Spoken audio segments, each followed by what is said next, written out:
I have erectile dysfunction. What's up, guys? Oh no! Rudeus! It's just him. You're just him. Literally him. Truly.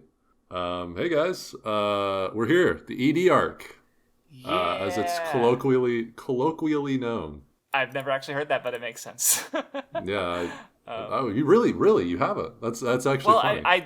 I don't engage. I don't think aside from this podcast, I've certainly never gone out of my way to engage in Mushoku Tensei discourse. Okay, that makes sense. Yeah, okay. And I'm not really in discussions with anyone. Like, I don't know. I don't really go out of my way to look up like where people, on my Twitter is pretty select, and I don't go on Reddit or anything, so I don't even know where, except for like in very specific. And the discords I'm in don't discuss it either. So. Yeah, I wouldn't. And also, when I think of arcs, I tend to think. I mean, again, not that every arc story should be done this way, but again, especially like thinking about how One Piece fans tend to go by location, or even like Namek arc, Soul Society, right? Like a lot of arcs are based on where they are. But yeah, no, that makes sense because the stuff with Sarah does, it carries on that falling. Or, go from that fall after V6 to the end of V9. Yeah, that makes it makes sense. I get it. I just hadn't thought about it at all before. I mean, it's like I don't even know if there's any like official arc listings. I don't think there are. Because it happens sometimes. Because it's honestly not that often that authors actually give their own like arcs, really. So but anyway. Nonetheless. So yeah, we're doing another Mushoku Tensei discussion. I'm Kraftsdorf here with HotBoySpicy. We're back. We're doing it. Third time. So yeah, baby. Comments. Yeah. So Side EV guy pointed out that maybe the wiggling metal monster is a metal slime. That makes sense. I literally can't think of anything else that it would be. And Dragon Quest is also, as mentioned, it's very popular. Because he, I even caught a reference to he mentioned, what was it? It was like Miss Miss Isono, and I was like, what the fuck does that mean? And I look it up, and it's Sazai-san's mother, which so basically it's a reference to the longest running animated show ever. The longest running animated. I think it's been going straight since like the 60s or 70s or something. It's pop culture references. It just, Dragon Quest makes sense. So that, because I remember, alongside the Chopper reference, I didn't know what the metal monster was, but yeah, metal slime makes a lot of sense. Okay, yeah, I would not have gotten that reference, so appreciate it. Yeah, I mean, I just didn't think of Dragon Quest. I played it, but I didn't think of it. Anyway, Ronan mentions having been in the comments of both the Weeb Club and the Nen Show, which is why I got confused. And he also had a really nice long one with a bunch of points and observations. I guess something that's because I mean you go through a lot of stuff, but I like that you also love the Eris perspective chapter, because I think honestly for someone that's now consumed this material at least twice, that was new to me, and I think it was the best new stuff that I had read that far. Getting her perspective, I think, is really cool. I'm glad you like it a lot too. We'll talk about Eris's perspective in this reading too. Oh, Don't worry. Indeed, true. And I do love that you label her autistic, because I've been thinking the same thing about not just her lately. Okay. It made me laugh. Appreciate that comment. And then your observation on Paul, I think, is actually really interesting. That it took him that long to stop being a piece of shit because the world essentially allowed him to do what he wanted. I would add a little note to that and say Paul has been more or less rewarded for staying true to his headstrong nature. By that I mean, when he had odds with his father, he didn't want to head the Noto's household. He left. But what happened when he left? Well, he had a pretty decent life for himself. He was automatically a skilled sword wielder, just because he's naturally gifted with the sword, A. And then B, he picked up seemingly, now I haven't seen the side story I think you referred to in this comment, But I think it's implied he picks up a party pretty fast, and he rises in the ranks pretty fast too. And they eventually become S rank. And we know not only was he like having a good old time with the adventurer's life, but he was also banging a lot of chicks. Like he's got a lot of drama with a lot of chicks because he was having a good time, right? You know, including multiple references. Zenith, his future wife, right? Like who's someone who made a very relatively stable family with. Like it could have fallen apart, but it didn't. Right, and even Lilia being someone from his past who found him, like that turned out to be, you know, a boon, part of his family. But like, because like there was even that, like she could have held what she knew about him in the past over him, but didn't. Right, and it's like, yeah, like it could have gone way worse for him, but because of Lilia being who she is and Rudy being who he is, like he was able to continue on basically until Ron brings up the teleportation incident, and it's like, oh shit, he's alone. Except with Norn, and he has to be a dad. He doesn't have anyone else, and he has to find everyone else. And that makes sense that he'd have to shape up, right? Yeah, and well, because what I was going to say is Paul is a very instinctual character. He's much like Eris in this regard. And we see him come at odds with Rudeus even as early as the first novel, because Rudeus is the exact opposite. He's very intellectual. He's very logically minded. So when Paul feels like he needs to do something as a father because he hasn't done it enough, it's this feeling. There's not really much cognition behind his assertion here. It's just like, I feel like this is the right moment to do this because I haven't really gotten any opportunity to do this, and I feel like I lose face as a father.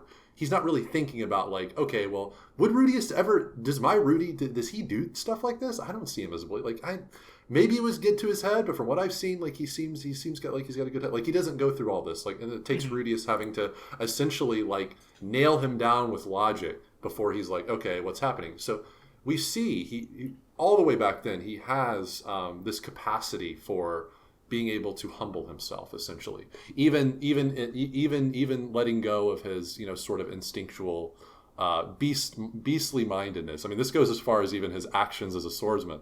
Like literally in the reunion, he's like crawling on all floors. I would assume also he probably got that from Ghislaine, watching Ghislaine too. He's like, actually, that's kind of tight. I'm gonna fight like that sometimes. I don't know. That's headcanon-y, yes, but like. He's similar to Ghislaine in that he thinks more with his instinct. He acts more with his instinct. I mean, Ghislaine kind of said the opposite actually, because she was talking to Eris back in Volume 3 about how she learned to think from her sword training, and she learned to use her brain. What I mean by that is. She predominantly was like that for a lot of her life. Now I understand. Not now. Oh, you're right. When she would have been with Paul.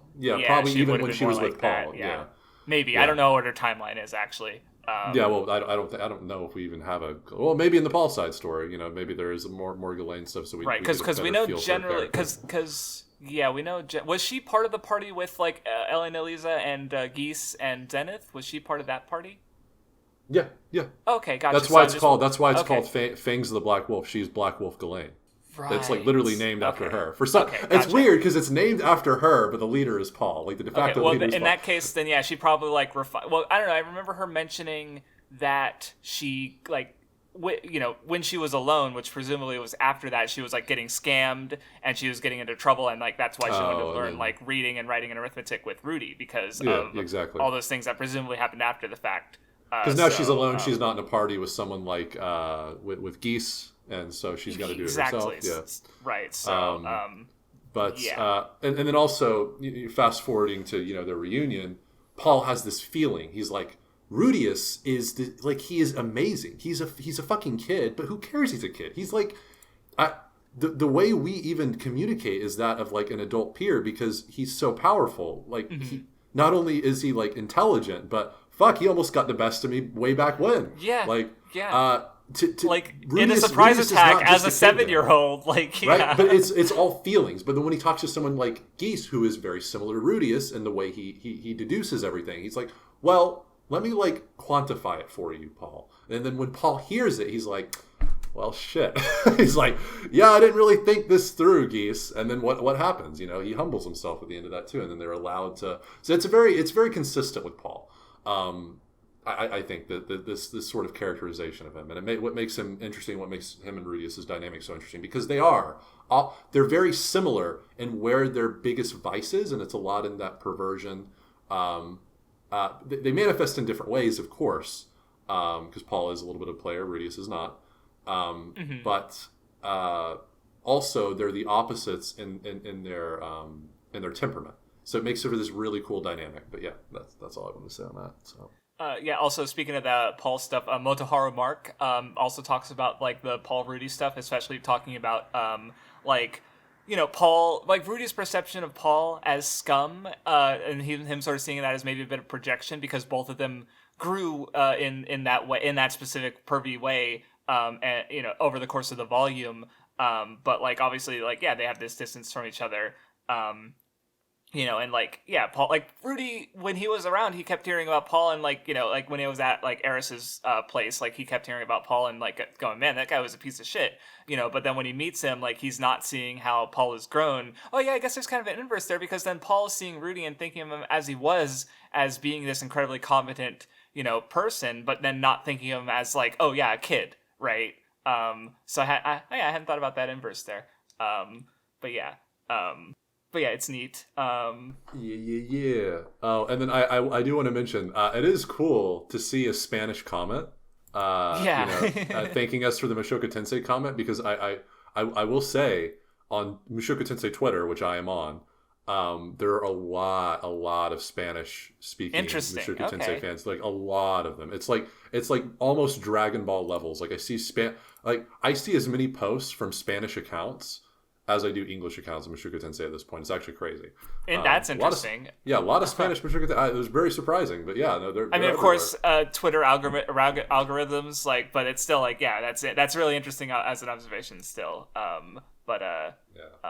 think the last one is Lucas mentioning how Randolph's food was actually because he was traveling around and there was other Nanahoshi style meat and he was even more displeased with, but he just had so much high expectations for Randolph, he just bullied him. Yeah, it's so sad. And that little that moment of weakness from Rudeus, if you can call it that, is the reason why Randolph leaves the restaurant. Literally centuries of fucking in the making, and he just because one little kid. It's fuck, man, fuck. What is Randolph gonna be doing from now on?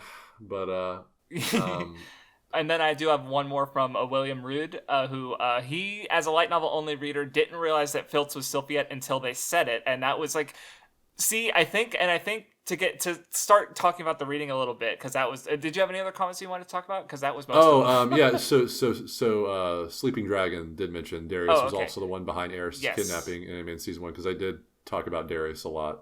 Yes. For one of the sections. And I don't remember if you mentioned that specifically, though. I don't think I did, but I remember that, but I just forgot to mention he was also behind that because he wanted to get freaky with Eris. So. But yeah, see, because again, with me, it was very hard to separate myself from already knowing that reveal, and we talked about how in both visual mediums it made sense for them to make it more clear from the outset because you don't have the ambiguity of text, right? And even I was even thinking about it because it's the way they reveal it, where it's some boy falls out of sky, and it's okay, they're called Silent Fits, and it's once you have that association, there's no reason it's in that first time to think of Fitz as Sylphie, So then they start giving you clues, and then they hit with the chapter where it's from Sylphie's perspective, and she mentions seeing Fitz with Ariel, and it's wait, hold. I forgot about the disguise thing for a second, so it kind of fucked me up for a bit. I was wait, hold on, my brain hurts. This doesn't make any sense. And I was right, no, there was disguising things going on. And then so no, I could definitely understand someone not getting that, but obviously. If anything, I got more confused at that point because I didn't know, or I did know rather. Where I feel someone who didn't know would have hit that point and been oh yeah, okay. So Sylphie knows Ariel and Fitz, interesting. And then she's in Ranoa University. What's even more interesting is that the anime did not go this route. The anime went a very this is obviously Sylphie route. and yeah, they didn't try to. I wonder why that is. Maybe they just thought visually it'd be too obvious. I think there's also the voice actress, like, because that's like, I don't know. It was always because the only other thing they could do is like just cast a different VA as Fitz or something like that, and then just like not do that anymore. Which I think is, to give a similar example of that, is with Garp. When he was first introduced in the cover story, he had a dog mask. And then once he takes off the dog mask in Water 7, we never see it again, right? Like, the only reason he was wearing the mask was to hide the fact that it kind of looks like an older Luffy, right? And so the audience doesn't make this connection, especially because there was also another version of the Romance Dawn one-shot that has him being the one who gives Luffy the hat instead. So if someone recognized a guy who looks like Garp being Luffy's grandfather, and then they see Garp, so it makes sense. So I'd hide that until the reveal, even though it's also retroactively, it's like we've never seen him wear the hat again, right? Like he only kind of wore it for a meta reason. Right, so it's similar if they did that with Sylphie, of just having a different voice, where, you know, like, I guess they could have had something like, oh, she's using magic to change her voice, and then she has no reason to do it. But also that would mean she's deliberately hiding from Rudy, where obviously, as we see, it was more like in the moment, kind of like, because she was about to reveal herself to him, as we saw in the second to last chapter of the reading. But then she had that anxiety of like, oh fuck, what if he doesn't recognize me? I don't think my heart could take that. And then she hit her identity, and then the lie got even deeper, and she was kind of stuck. So yeah. Anyway, but to back up a little bit, we actually start off with Volume 7, which has no Sylphie. Well, maybe a little Sylphie. I don't remember. Maybe there was an extra chapter. Yeah, I think there was. No. Yeah, there was. Oh no, so actually, yeah, there was an extra chapter at the end of Volume 7, and my last note for the volume is, oh my god, could Fitz be Sylphie?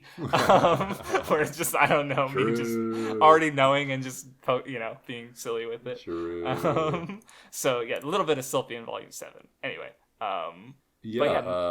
Volume 7 is really good. I love the little break in between the very lengthy Ranoa stuff, and also the very lengthy pilgrimage back to the Fatoa region. It's good. It's a good median between the two. It's very short, very sweet, and it's Rudeus's lowest point thus far. I was about to say, save for of course, the very beginning of the series. Yes, right? Yes. Yeah, and because something I forgot to mention that Ronin said is, he says, where was it? He said the word. Here, let me find it, because I want to use his words. So his spirit is far less indomitable, and I feel like never-ending willpower is a very important quality for heroes in Japanese media. And I kind of talked about that before, where I talked about the sort of tatakai attitude that you especially see in shonen stories, where I think especially like Luffy is a very emblematic character, is that like he gets Zas beat, but he gets up and he wants to keep fighting, right? Where I think after Volume 6 and then with Volume 7 is with Rudy is like, yeah, he's more of a normal fucking human being. He's more fragile. It's not as easy for him to get up after something so devastating, right? Like, if anything, these 3 volumes are about him literally getting it back up after Eris, right? Like, it took 3 volumes for him to figure that shit out, and then you have this one volume where it's like, yeah, he's still working, and he's gradually healing a little bit, and then it doesn't end up perfectly. It crashes back down, and he honestly is actually maybe for a brief moment even worse off than he was before, because he literally tries to kill himself. In the moment, right? Which he'd never. I don't think he probably. I'm sure he thought about it, but I don't think he had an attempt before. That is just. It's a great scene, but it is so unintentionally funny. I'm so sorry. Especially in the anime, because it's so quick. Like he's just like he quickly grabs the knife, and then Soldat is just like, whoa, and then he's like in an instant he swats the knife away. He's like, bro, don't kill yourself, bro, chill. It's a good scene, it's a good serious scene, but it is just to me it's unintentionally funny. Like, I'm just like, okay, I just gotta kill myself. I don't remember my reaction to it, but I did not rewatch it, so yeah. But yeah, other than that, because Sarah was good, and obviously her being similar to Eris in some ways, specifically to Salt Rudy's wounds Yeah. with like the color of her hair. No, she doesn't have the same color of her hair. Sorry, that was a reference to a webcomic where a guy sees a crayon and it's colored brown, but then the Crayola marking it says the color of her hair, and then the last one is him like being depressed on the ground because like he was teaching children and he remembered her and like got depressed.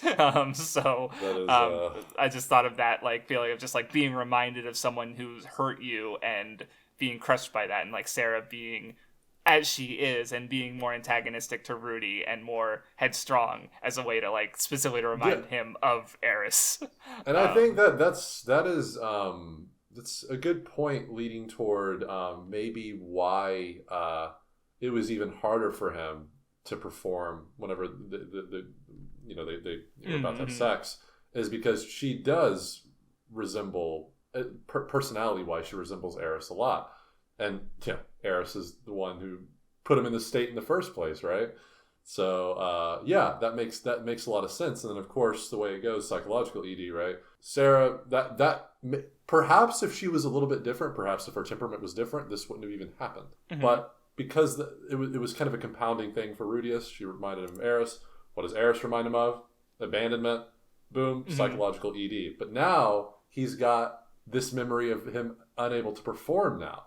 So now it's like, well, fuck. Like, am I ever going to be able to perform? And that's going to compound with the psychological ED. Yes. This isn't outright. None of this is outright stated, but this is how psychological ED works. It's like, really? Okay. Yeah, it's so easy to compound these things, and then you literally like one moment of like not being able to perform, that might stick even more. So now you're even less likely to perform next time because you're anxious. You're like, well, fuck. What if I can't do it again? Just like that moment. I have an example of when I wasn't able to do it. That's probably going to happen again, and then it's stuck in your head. So yeah, it's pretty sad, but that's what probably similar to what Rudeus is facing.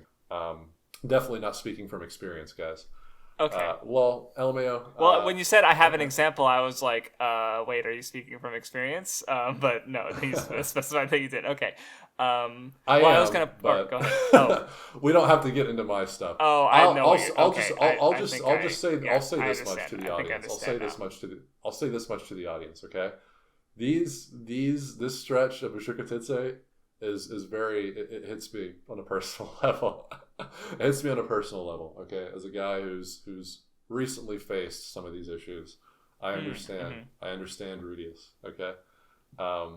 We're on the up and up right now, so matching Rudeus's frequency at the end of Volume 9. So a little something slight. I might just be the guy himself in the flesh. That's all I gotta say there. But yeah, I guess speaking of Eris parallels, he when he goes to the brothel and he picks the girl who most reminds him of Eris, and it's like, oh, you're still, oh god, because it's it's not like, because that was after his failure with Sarah, so it's like he's kind of just it's very clear as to the cause, but he's ends up falling into the same sort, like again, like the compounding there, right, where it's like, okay, you couldn't perform with Sarah, this girl who's like Eris, I'm gonna get with this other girl like Eris, and obviously she was unable to help him as well.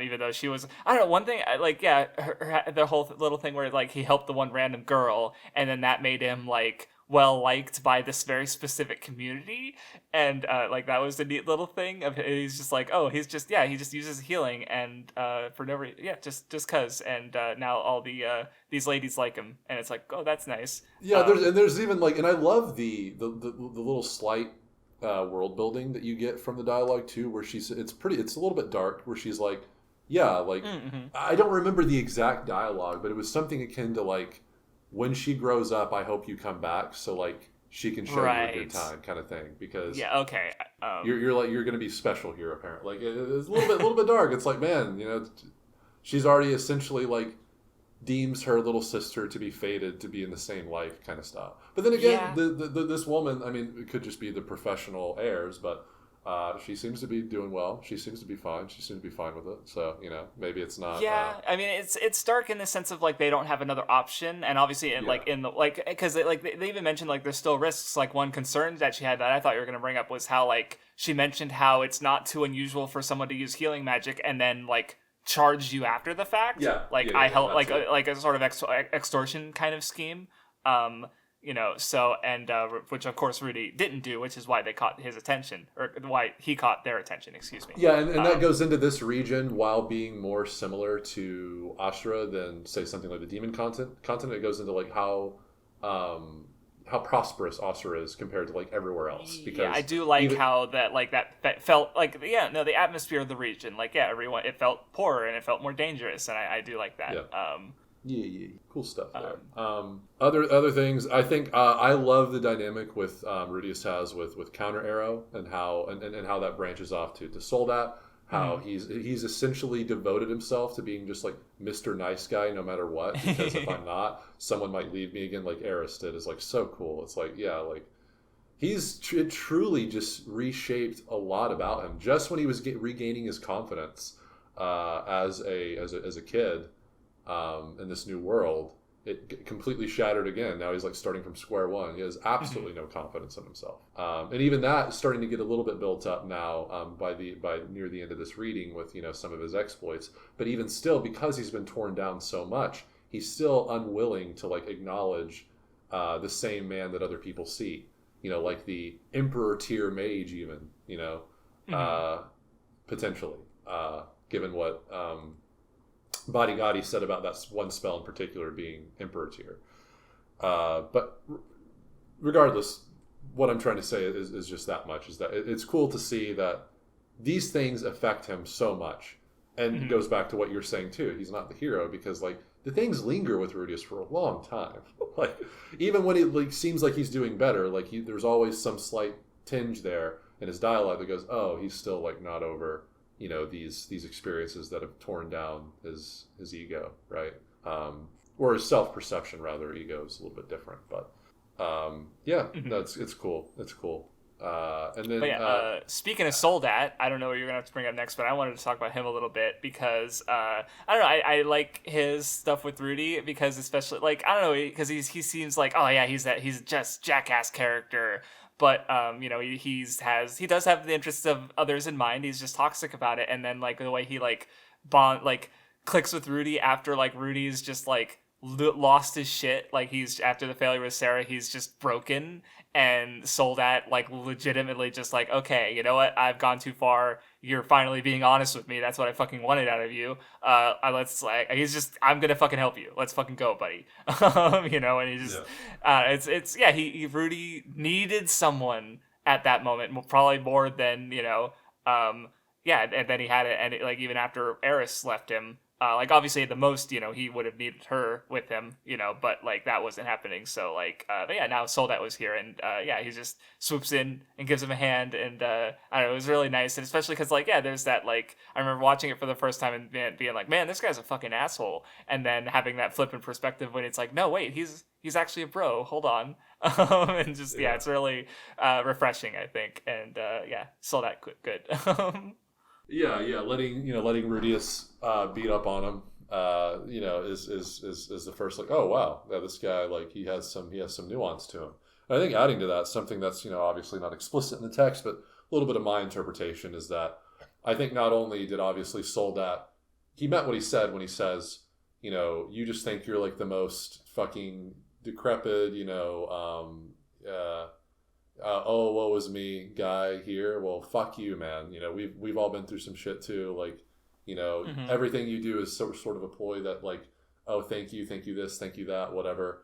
You're not being real. Like, and I think what Soldat means by that, going with what we know about his character, is that underneath all that, you're probably looking down on all of us because you think that we haven't experienced true despair like you have. And we can never be on your level. We can never understand you and what you're all about. Because with Soldat, like I think his script flips so drastically, not only because Rudeus is being real with him for the first time there, but also because I think it's within Soldat's character to feel like, oh, I'm the big boss and everyone kind of follows me. This is also exhibited when he hates going to the clan meeting because what happens? There's superiors there. Yes. Soldat likes not necessarily pathetic people, but people lower than him counting on him and following him. It gives him like a sort of strength. He finds strength in that. So when there's even maybe a slight tinge of like, this guy may be looking down on me, I think that really like, it fucks with him. Like he doesn't like that. It makes him not like the person. But after Rudeus, expels his true feelings. It's like, oh, this guy is he really is like just fucked up. Like he's not even thinking, he doesn't have enough time to think about any of us because he's like that down in the dumps. Like he's like in his own, makeshift hole here. So he's like, hey, you know what?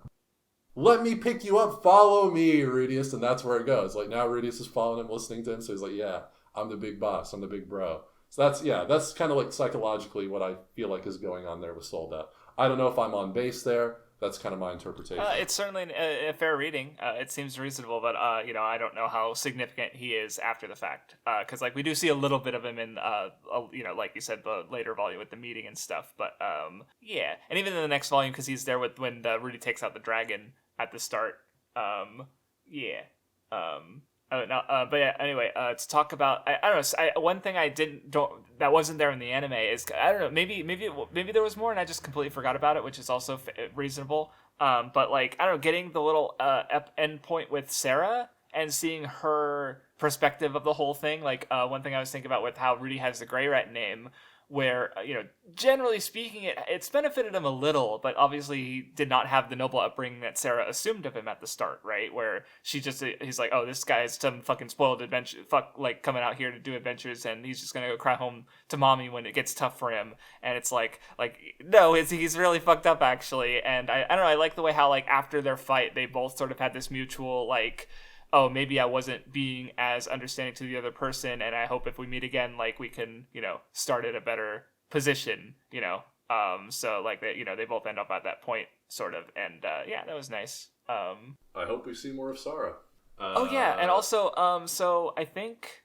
Also, I don't know, I wrote this down because in the epilogue, I think they were talking about the nation that they were in, or maybe a nearby nation, because it was where Elinalise showed up. But before that, I wrote it was a nation of consumption without production. Like, they were talking about how, like, the nearby nations got involved in, like, magic and stuff, so they had, like, an export, like, not like Ranoa has knowledge and or magical items with some of the other nations. So it's like they're able to produce stuff, so that's why they're able to, like, survive in this difficult region, where this other nation, like, they just consume resources but they don't make anything out of that, so it's like it's on a path to destruction. And I sort of realized, like, oh, that's kind of like Rudy's previous life, because, like, he was, as a hikikomori, he was only a consumer. He wasn't making any, like, he talked about, like, looking down on people who made things and having tried but failed. And, I just random contrast I noticed. Because that is a very cool observation, especially given that he's in this region when he's at, like, his lowest thus far, as I mentioned earlier. That is, that's cool. Yeah. Oh, yeah, I didn't think about that part. I just was, I just thought about it while I'm reading it. And I was like, oh, yeah, that's kind of like, Rudy's previous life. And just, because, yeah, especially, like, yeah, Rudy's now able to contribute to society and do things outside, like, that aren't just, like, for himself and in his own room, basically, right? So yeah, I just thought of that, and as I was describing, I was like, oh yeah, cool, neat. I don't know. Neato. And then Miss Elise comes and she's like, oh my god, Rudeus, you're the Quagmire. Oh my god, let me have sex with you. Oh wait, you're Paul's son. Oh no. It's so funny that her hate for Paul outweighs her attraction, or, the fact, like, her, caring for Rudy and being interested in like, okay, I guess to slightly transition into the next volume a bit. Chad fucking move. I love how she's like, yeah, I'm gonna apply to this school. There's a lot of teenagers here. I'm gonna bang him. Like, that's her motive for this. It's like, Chad. Well, in her defense, she is taking her studies serious, and she is learning a few things. She does mention. No, and of course she meets Cliff, and that's the whole thing. But in her defense, there is a little bit of diligence and elsewhere other than stacking bodies. So. He gets invited to the university, and we do see later on from Sylphie's perspective how this comes about. He's on a list. Sylphie fucking notices it, and she's like, oh my god, Rudeus, he's alive, let's invite him. Ariel, he'll be like a valuable asset to you. I totally am not going to try to marry him or anything. And so Rudeus gets his invite, and I like Genus. I think it is. Janius is how I was thinking of it mentally. But maybe it is Genus. I just, yeah. Is it Genius or Genus? I don't remember now. I don't think I wrote it down. Anyway, I love him as a recurring character because it's just like he's like the kind of guy that like we see him way more. I think we've only seen the principal one time, and he's the vice principal. But it just the impression I get is like a lot of the grunt work is just put on this guy because he's always like Rudeus always goes like he's doing this like kind of weary smile and like he's always got paper on his desk. But he comes and goes every now and then. And he's just I don't know. He's a character that I don't know. He's it's funny to me just because he's definitely I feel for him. You know, he's dealing with all the bullshit basically. Well, God, I guess the principal is who knows what he's doing. Yeah, he goes to the office and the fucking match. I actually think this shit is cool. Okay, the disturbed magic flex is cool as fuck, and it's cool too because like. No one knows what the fuck it is. They're like, "Oh, have you heard that?" And like everyone's like, "No, what the fuck is disturbed magic?" It's like, "Oh, you guys haven't fought the dragon god Orsted." It's like, okay, you noobs. Like, I fought the dragon god. I know this spell. There's something I just tend to like when I see it. I like it when a character who's like really, really strong is responded to with just like, you know, that sort of like maybe ignorance or even dismissal. Like, in One Punch Man, it's a series that does it a lot because obviously the thing with Saitama is that he's the strongest guy, but obviously like he's not respected by that at all by most characters.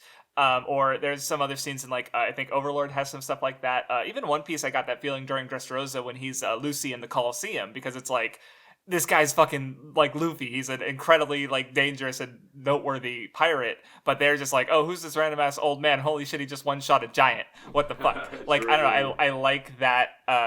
There's just some like gotcha. And yeah, with Rudy, it's like I mean, people do recognize him as strong, but he downplays himself a lot. And but then it's like so having like with Badigadi, I think was especially the moment where because obviously that's when the whole school goes, oh, yeah, this guy's okay. The strongest mage in the school. Like, yeah, and it's probably not even a contest, right? And or even just like Sylphie's perspective is so valuable. Like the way she recognizes that, like, because Rudy's like, oh, another silent spellcaster about my age. Neat. Where Sylphie, like, she has with Ariel and just being part of this world and having been at the school for a while, she understands that it's like. No, silent spellcasting is exceptionally rare. Like, the only other guy at the school who did that, like, died, like, last year. Which I thought was neat because, like, when we first heard about him, I think he was alive. And then but time has passed in the series, so he's dead now. Right? So she recognizes that because of the way Rudy sees himself, like, he wouldn't see Fitz and go, oh my god, you must be Sylphie because like what are the chances of and now I'm thinking about the comment about like not recognizing Fitz because like as an audience member coming from Rudy's perspective, if Rudy doesn't think it's weird to have silent casting, then why would we as the audience, even though we're like, as I was commenting about like a half elf from the Vitoa region who can cast silent magic, I wonder who this could be. But it's like, well, yeah, speaking of it from my perspective, like, having watched all of it, like, yeah, of course it's Sylphie. But, again, yeah, think of it, like, more having Rudy's knowledge, like, reading it for the first time. It's like, no, there's no reason to think that's Sylphie. Yeah, and especially with universe, she's very exceptional. Yeah, especially with the perception of elves and fantasy being always attuned with magic, too. I think that also adds to it. Like, it's like, if, an elf being one of the rare silent spellcasters, there's probably another elf that can do it, yeah. That makes sense. They're good with magic. So I can see that too. But I guess another thing I noticed from early in the volume is because he's like he's talking about training his muscles and stuff, and he's named all of his limbs. Yes. I guess spoilers for later. Does he lose Hulk or Hercules? I don't remember which one's which. He doesn't say. I just checked and it's like no. He just says Hulk and Hercules. I don't think he specifies which one's right or left. But I did think when I read that is like, oh, he loses one of these later. I don't know if he gets it back or not. I don't know how it works because that's about where the season ended. So. And I'm not going to find out for another few weeks because we got 3 weeks for me to read the next 3 volumes and then new content, baby. Let's go. Which I'm definitely excited for because I will say, like, I guess, like, because the stuff in these volumes was very good, but it was also, somewhat familiar to me. So as a result, my favorite moment, my favorite thing I got out of the reading was something I got out of it that was like completely new. And we'll talk about that later. But yeah, I know exactly what you're talking about. Okay, yeah, yeah, baby. I'm sorry, Sylphie. Shit. Eris' best girl. That's some good shit, right? She just has to come in at the end of your novel trilogy and just steal the show from you. I'm sorry. Yeah. Please, fucking, no one from the anime studio is gonna watch this, of course. But this is just me praying to God at this point. Please have an episode 0 like we did at the beginning of season 2 for Sylphie. Please have all of the fucking Sword Sanctum stuff in like an episode 0 or maybe even 2 episodes. Because there's more Sword Sanctum stuff to come. Spoiler alert. I'm so sorry, Crafts. I know. No, I'm fine. Well, so real quick, a question, because have you watched all of the first half of season 2 yet? Have you rewatched it, rather? Oh, I am actually on the last episode of Core 1. Did you see Nina in the background where she should have been? Yes, yeah. Okay, gotcha. Because anyway, we'll talk about that later. I just wanted to ask before I forgot. It's so funny too, Crafts, because I don't know if you remember this conversation. We were talking about Mushoku Tensei a while ago, and then I mentioned that in one of the episodes we're talking about, I was like, "Did you notice like this blue-haired girl in the background in some of these scenes?" And you were like, "No." I was like, well, "Yeah, that makes sense because in anime only, like, it's hard to put significance there." Especially right. when you don't have, because in the light novel it's a little bit different because there's more time to linger on it because Rudy is literally describing her. Exactly, just the fact that Rudy clocked her was like interesting. Where obviously in the anime she's just a background character who's maybe slightly more unique looking than everybody else, which is also why he clocked her, because it's like, why is there a hot lady with a sword? That's weird. This is a magic academy. Like the Beastmen make sense. I've already reconciled with that, but why is this lady here? And then once because all it took me was them mentioning her going to Ranoa, and then I remembered that part, and it all clicked in, and I realized I realized everything that happened at Ranoa in one moment, and I was like, holy fuck, that's amazing, I love that, and I just bust out laughing. It was so good. But anyway, we'll talk about that. It's like the last thing. But anyway, okay, where we are right now in the timeline. At the start of the novel is Elinalise being just like I love his comment that her very existence is a sex crime. True. and just getting her, I don't know, she's good. I like her a lot. She's just like, yeah, she's dealing with this curse. I don't know. Even the fact that she mentions it's like, if I didn't have this curse, I'd probably still be having a lot of sex. Sex is pretty cool, actually. And it's just like, yeah, I don't know. I like how she's just, she has this different outlook. And, because of what it seems to be the fact that she's, the Blessed Child and Cursed Child, right? Like, she just seems to have this negative affliction.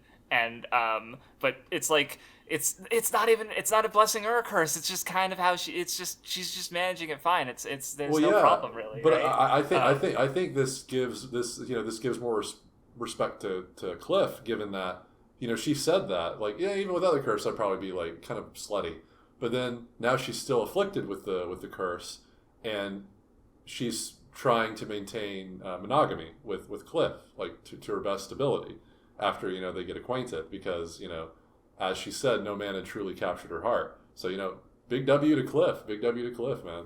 He is, he's doing it. Yeah, no, so I did go back and check my notes, because I mentioned last time how I literally didn't realize that Cliff, the Cliff from the Goblin Slayer, like, I didn't realize that he was the same character who showed up at the school. I literally watched the Goblin Slayer OVA, then I watched the show, and there's this guy here who he knows Eris, and I'm like, oh, okay, interesting. Like, I wrote down in my notes, oh, he knows Eris. But I didn't go further than that, and even reading it, like, Rudy assumes that Cliff met Eris after she left him, like, because he was like, well, I was with Eris during our whole adventure. I didn't meet Cliff. Like, he didn't verbalize that or think it, but like that's what I inferred, like, he was thinking, right? Because like so he assumed that it happened after the fact when it happened before. Which framed how, like, because I think the way, because he obviously thinks Eris left him because he sucks. When obviously it's the effect opposite, in fact. And so when Cliff was sharing Eris's perspective on him, he thought, oh, he must have met her at like more recently, because obviously, like, that would, if he knew that the actual, then he would have had to reconcile, like, wait, hold on, or wait, no, or maybe the other way around. Ah, shit, I fucked that up, actually. I didn't think that through. Never mind, I'm dumb.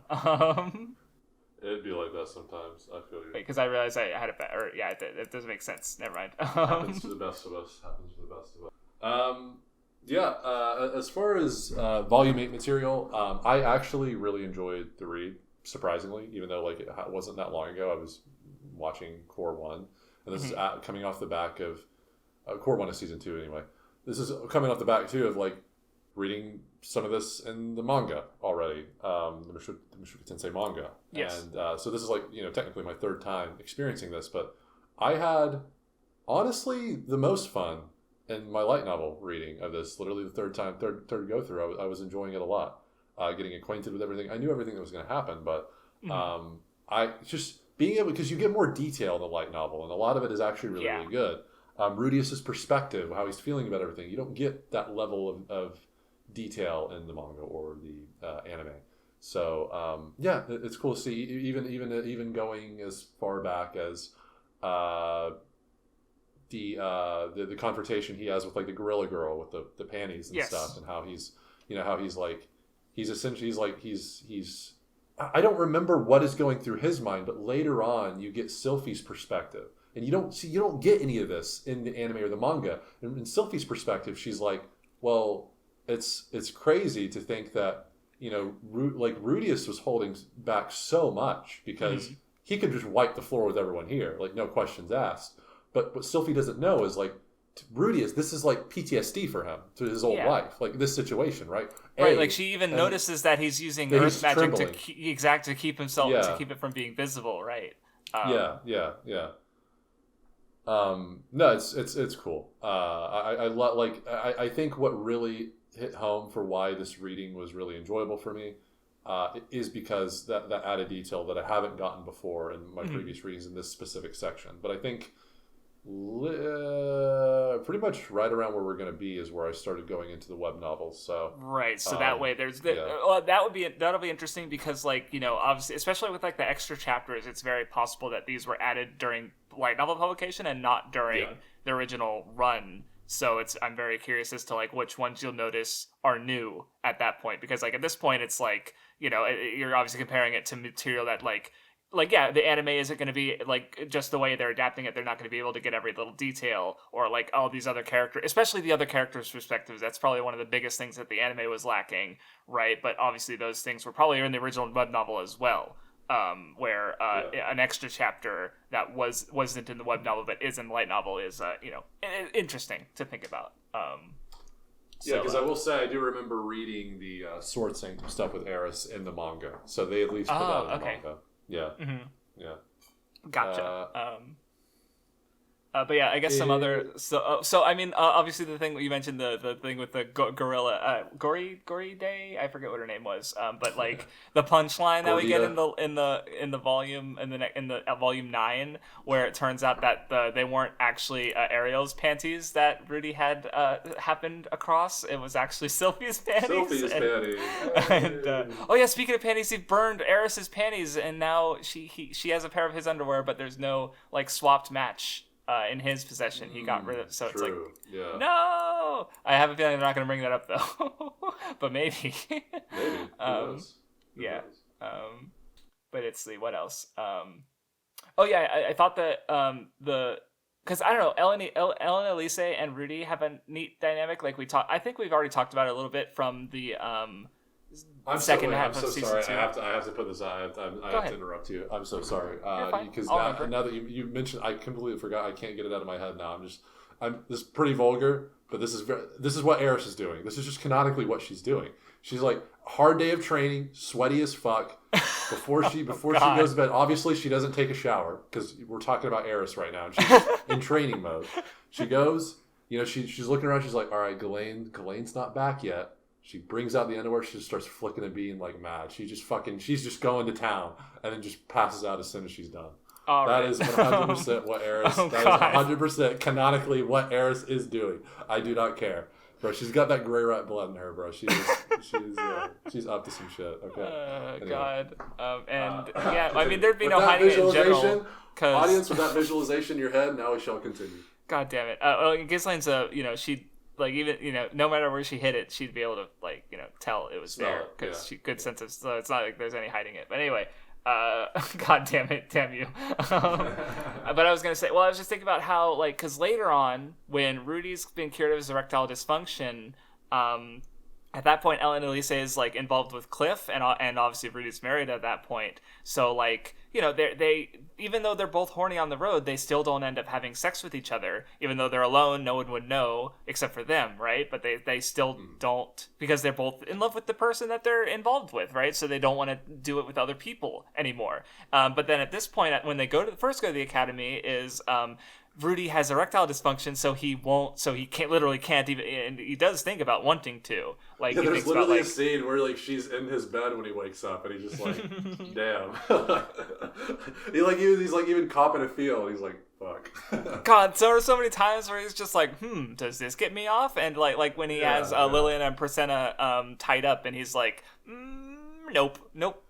I have to say, like, I know I'm skipping a lot by saying this, but that is the funniest shit. Is like whenever he's cured, like it's literally like his Conqueror's Hockey awakens. Like everyone's like, "Oh wow, Rudeus, oh shit!" But then like Lydia and Persona, they're automatically like, "Oh my god, like holy shit, the aura, bro, the horny aura." And then it's immediately like Lydia like is like, "Hey, Persona, you know, I'm offering you," and then Persona is actually like offering herself, and it's like, this is funny. I mean, I do like the gag where oh, thanks for that, Rudy. I will let you fondle Lilia's breasts or something like that. Like Persona will just sell out Lilia basically, and she'll just like, yeah, wait, what? Like, I don't know, because she's stupid. I don't know. They have a fun dynamic. Let's see what else. In as far as volume 8 goes, see, I have trouble. It's well, I think it's fair to kind of like talk about the Ranoa stuff because I was even thinking about, because you were talking about like all the because I was just thinking about like the world building details, because like obviously you weren't as into the adventurous stuff, and in fairness, like maybe a lot of that nitty gritty wasn't super important, even though like obviously the adventure mechanics are like they're still relevant, and especially volume 7 where Rudy was spending a lot of time as an adventurer, right? But with Ranoa, it's the setting that's going to be like they're still there. Like even at the end of volume 12 in the anime, like they went back to that region. I mean, they literally have a house there, right? Exactly, right. So it's like so understand like getting all those details with Ranoa is going to be immediately relevant for many of the coming volumes, right? If just this reading, just these last two, right? And looking ahead, it's like it looks like most of the other ones also take place at Ranoa a lot. So, it makes sense to focus on that as a setting, because this is going to be a setting that we're going to be here for a while. Right? Yeah. And then obviously the plight of Sylphiette, just not being able to, just always nudging so close, going like, "Hey, do you want me to take off my glasses?" And Rudeus is like, "Yeah, I do want you to do." And she's like, "Just kidding, LOL." And like goes away. It's like, Come on, Sylphie. Just commit. And then she's literally got to be threatened to finally commit at the end of volume 9. That's great. Yeah. Well, and I guess the other, I don't know, I like dynamics where you have like characters who don't know the other, I always bring up like Batman and Catwoman, because like, it's like, oh, Bruce Wayne is with Selina Kyle, but like Catwoman and Batman are antagonistic, but Selina Kyle doesn't know Bruce is Batman, right? So it's like there's, or stuff like that, where there's multiple identities. So in this case, you have Rudy and Sylphie and Rudy and Fitz, where like, so obviously Fitz knows who Rudy is, and so like you're having Sylphie having wet dreams and being jealous and catty about Nanahoshi, for example. But then Rudy is like, is being aroused by Fitz because subconsciously he recognizes her in some way, or at least as a girl. But then it's like, wait, like I love like how he just like, because I'm literally in my notes, and even back when watching season 2, it's like, Rudy, just be gay, it's okay, just do it, it's fine, just accept. And sure, after a certain point he goes like, I really hope Fitz is a girl, but if he's not, I'm still okay with that, because I can't he can't accept his feelings. He just accepts his feelings, right? And I like that, because he learned more about himself, and I think that's not very valuable, because I think, especially thinking about toxic masculinity, and an aspect of that is being homophobic as a way to assert your own masculinity. I definitely value Rudy not being like that, right? And because a worse person might have turned those feelings into like being more antagonistic at Fitz, and that would have like I'm just imagining like a version of the story where Rudy's more like way more of a piece of shit, or a similar situation with a worse character, and that now that love is cut off because like, well, I've seen what you're really like now, and so where obviously Rudy's not like that. He's cool. He's good. He's a good boy. So yeah, just I don't know. It's a fun dynamic, and just lots of little seeds that are fun, and just like it's just the fact that like, oh yeah, Silent Fits, and the perception everyone has of this mysterious bodyguard who never talks, and we don't see any of that at all, because in every scene she's with Rudy, she's very talkative and very friendly and very and it's like, wait, who are you? So this is not Silent Fits. Yeah. She's only a silent spellcaster. Everything else about her is yap. Japanese. Yeah. And also, so one thing that we get confirmation on with this volume is because we were talking about it last time about Rudy's mana pool.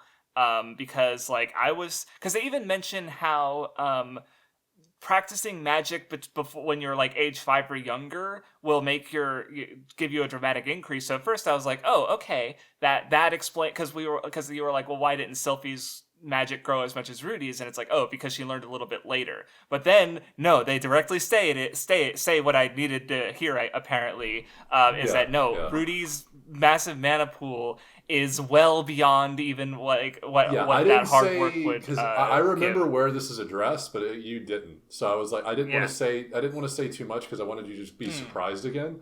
But I did mention, even when you said that, I said, well, think about it. The gap between Sylphie and Rudeus is very small. It's like a year or two, whereas their mana pool gap is like insanely wide. I did mention that. Mm-hmm.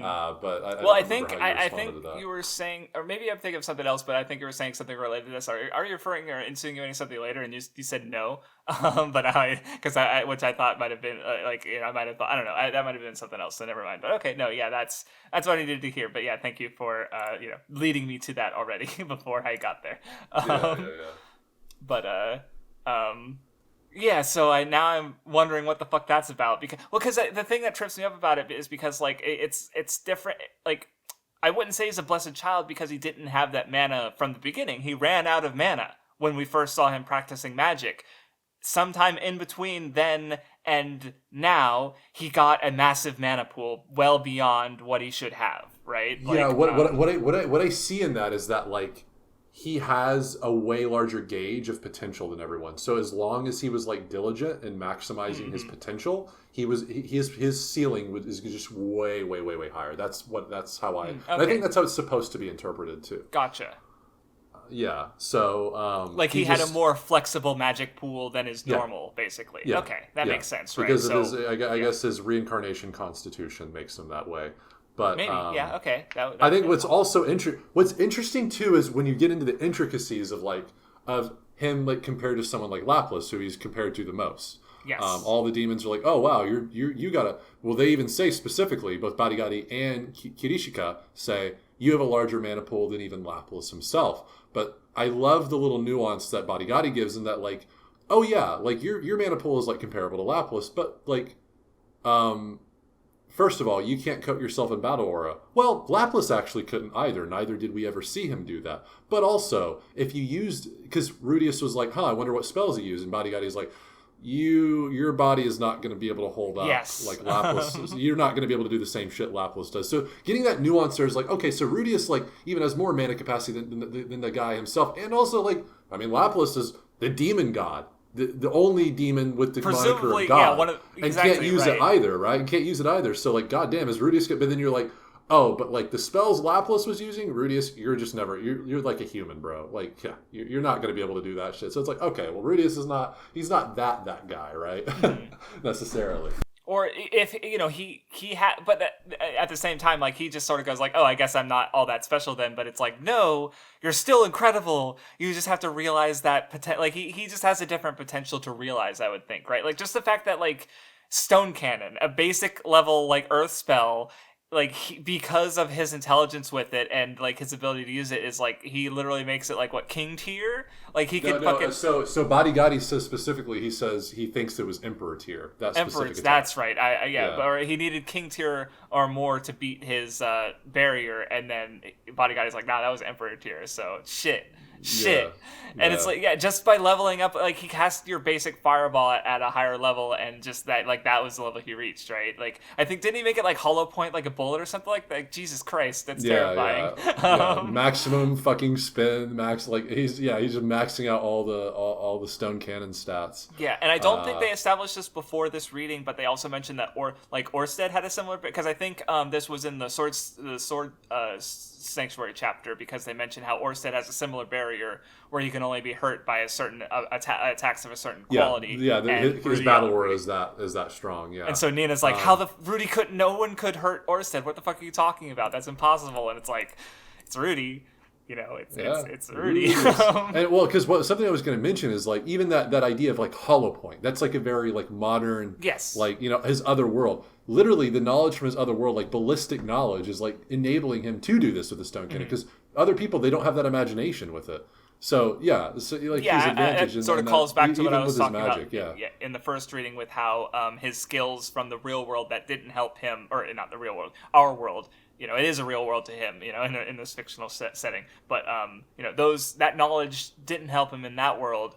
It was common knowledge. Like if it would have helped him become more powerful, then everyone would be more powerful, right? But in this magical, in this his knowledge of weather or his knowledge of ballistics, it made it gave him an Emperor Teal Earth spell from the literal like basic shit. Like that's insane. Yeah, it's fucking it's fucking crazy. Isn't Emperor like the tier below God or something? Literally one below God. Christ. And I don't know if you. Oh wait, no, I think they did cut this because there is another moment like this. Literally, that's going to be in volume 12, but I think they cut it in. The anime. So I can't wait for you to say that. See, like that interaction is cool, but okay. Fuck, what was I gonna say? And I love, by the way, the whole battle aura shit. So Orsted mentions it in like volume 6, but battle aura was actually alluded to way in volume 1 when Rudeus is like, "How the fuck is Paul moving like this? Like, like this is inhuman. Like, how do swordsmen do? Like, do swordsmen in this world do this? Like, why can't I do this? Like, Are they using like magic to propel themselves? Well, actually, they are. That we get the confirmation from Badigadi. 8 volumes later, Badigadi's like, yeah, like it's magic, but we call it battle. It's just like we put a small domain around our bodies of magic, basically of mana, and that's what we call our battle aura. And then Rudy tries it, and Badigadi's like, man, I've never seen anyone less talented than you at this. Dude. That's funny. Yeah. Oh god. Yeah. So he's he's not that guy in all respects. He's just a really, really, really good magician. Mm-hmm. Yes. But yeah, some other, just going through my notes. Let's see. Yeah.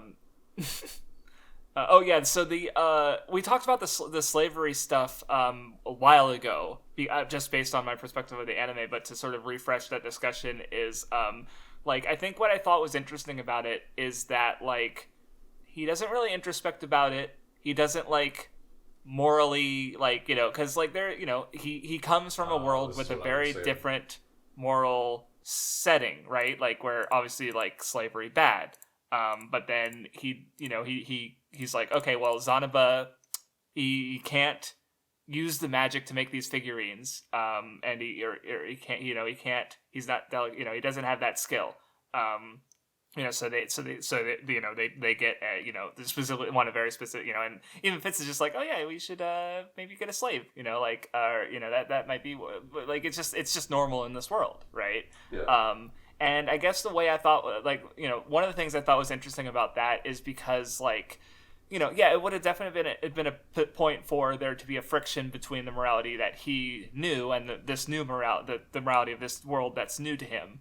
And he just kind of accepts it. And I thought that was interesting because of how, we kind of have to accept a lot of, shitty, horrible, we've talked about, the ethics of eating animals, right? Where it's, or just how ethical consumption is a concern with just like capitalism, where it's like there's who's and what is being exploited and who is benefiting from that exploitation. Like I remember like some shirts going on sale at Target, and it's like, oh yeah, these had to be made through like basically like sweatshop labor conditions, because there's no way that you're going to get those materials for that cheaply without something like that. And but it's like how many aspects of your lives can you say, like, because people do try to do that, like I remember people being mad at Nintendo because Nintendo will buy Warzone minerals, which are in Africa. There's mines that are in very violent areas, so they're cheaper, because so people being mad at Nintendo for that. But it's like, well, can you do that with literally, like, look around your house, look around your room right now, what in your like I remember seeing chocolate where it's like ethically traded chocolate, and it's like, well, the implication being, like, I guess Hershey's isn't like that because they don't have that label, right? Like, look at everything around you, and it's like, is this ethical? And the answer is probably no. Capitalism is fucked. It's a hell planet. Exaggerating a little, but it's also like, it's true. And I think like Rudy just accepting it felt natural in a way that, because I remember there was people being mad about it, and because it's like, I guess the story isn't admonishing it, therefore the story is supporting it. It's a pro-slavery story, which is obviously a very like silly position to take, I think, because I don't think the author is advocating for real life slavery. But anyway, I don't know if you had anything to add to that. I do. Specifically, because I do have something else to say. I've been saving this one, but you're mentioning it now, and I think we're already on that stretch anyway, chronologically. I do have one qualm with this, and it's not. I've never heard this qualm before from anyone else. And it ties to Ruijerd, actually, because there are multiple child slaves. Now, logistically, we know Rudeus is not supposed. This is not only A, is this normal in this world? Rudeus is cognizant of that, of course, but B, is that the university is very explicit in you can't make trouble, even outside of the university. In this area, right? Like, as a student, you don't make trouble. Rudeus is obviously cognizant of that too. What I would like for Refugin to do in this moment is go like, man, as someone who was leader of Dead End, where we don't leave any child behind, where we save all children, which is something that was even mentioned in Volume 5 that led him to Paul, mind you. It's not mentioned at all here. No mention of Ruijerd, no mention of child slavery, no mention of any of that, and no mention of like, well, I can't do anything because of that. Like, this hurts to not be able to do anything, and Ruijerd would probably admonish me if he saw this. But like, what am I to do? Like, I'm in a new world, and I'm in a new place, and like, I have to maintain my integrity as a student. Otherwise, I'm not going to get cured, right? It's going to be me over these children at the end of the day. There's no dialogue about this whatsoever, and I think that is bad.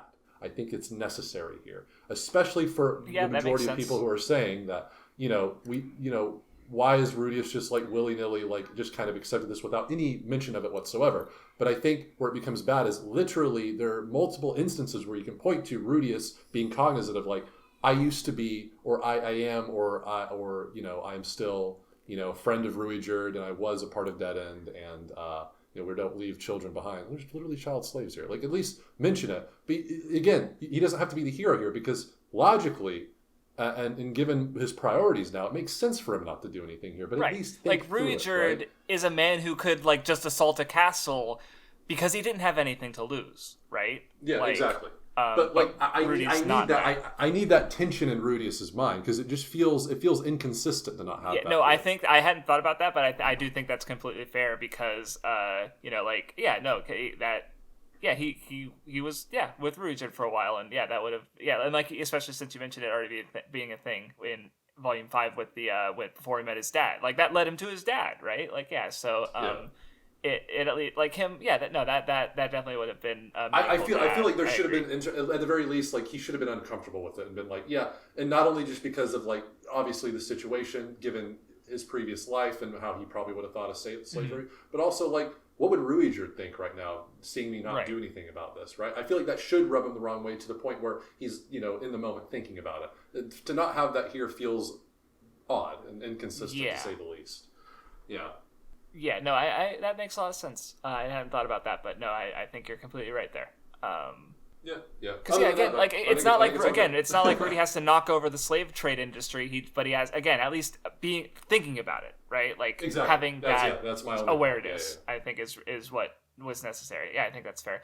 That said, the other thing I wanted to say about the scene is I think, like, emotionally, I also liked how because he sees the lack of will to live in Juliet's eyes, and he gives her a choice, right, as a person, not a slave. Not like he's not making the choice for her. He's saying, like, if you don't want to live, I will kill you, because and he's connecting it to his previous self. Like, he saw that was the look he saw in his own eyes, looking in the mirror, of just like being in a terrible place with no real hope of getting out of it, and then it's like, yeah, so she made the choice of she'd rather live a slave, and he's even mentioning how it's like he doesn't know, like, I mean, she's being treated well, relatively speaking, but also she's still a slave, and I think he even mentions how he's not sure how, like, because I think we can assume that the Beast People in the mansion in Volume 2 were probably also slaves, also presumably treated well, but again, yeah, we haven't been given a huge amount of perspective on that, I don't think, to make that judgment. But I don't know. I guess I like one thing I appreciate about that is just because it's not being too judgmental, because I feel like like slavery, yeah, by our modern moral standards, it's absolutely wrong. But I remember what was the game? I need to find. I'll as I'm looking up, I'll describe it. It was originally a mod for the Elder Scrolls, I think, and then they turned it into its own game, where basically you're sort of a character is basically like sent back to like Greek period, and you part of there's more going on, but the specific part that's relevant is you end up talking to like people from that time period, and sort of there's discussions and philosophy. Like I one line that he showed from that game that I'm still trying to find the name of. Oh, the Forgotten City. That was what it's called.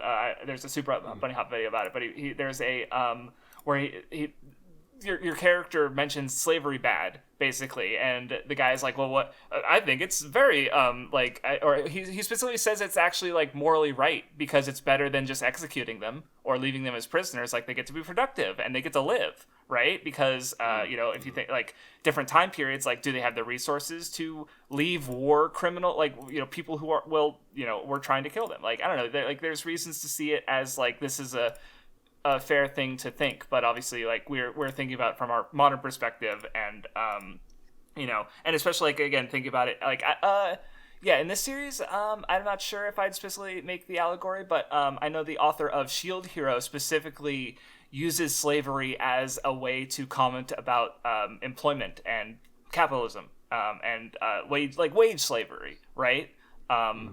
We have to work. Like, obviously our conditions are better, but I can also imagine a more advanced society thinking this is completely unethical. And in some ways that you can say it's unethical, right? So I don't know. Just interesting to think about. But yeah, I also kind of like the way that it doesn't just say this bad. It's just like, yeah, he's just a part of it, even though, like, yeah, I do think it's bad. But I don't need every story to preach to me that it's something I already know.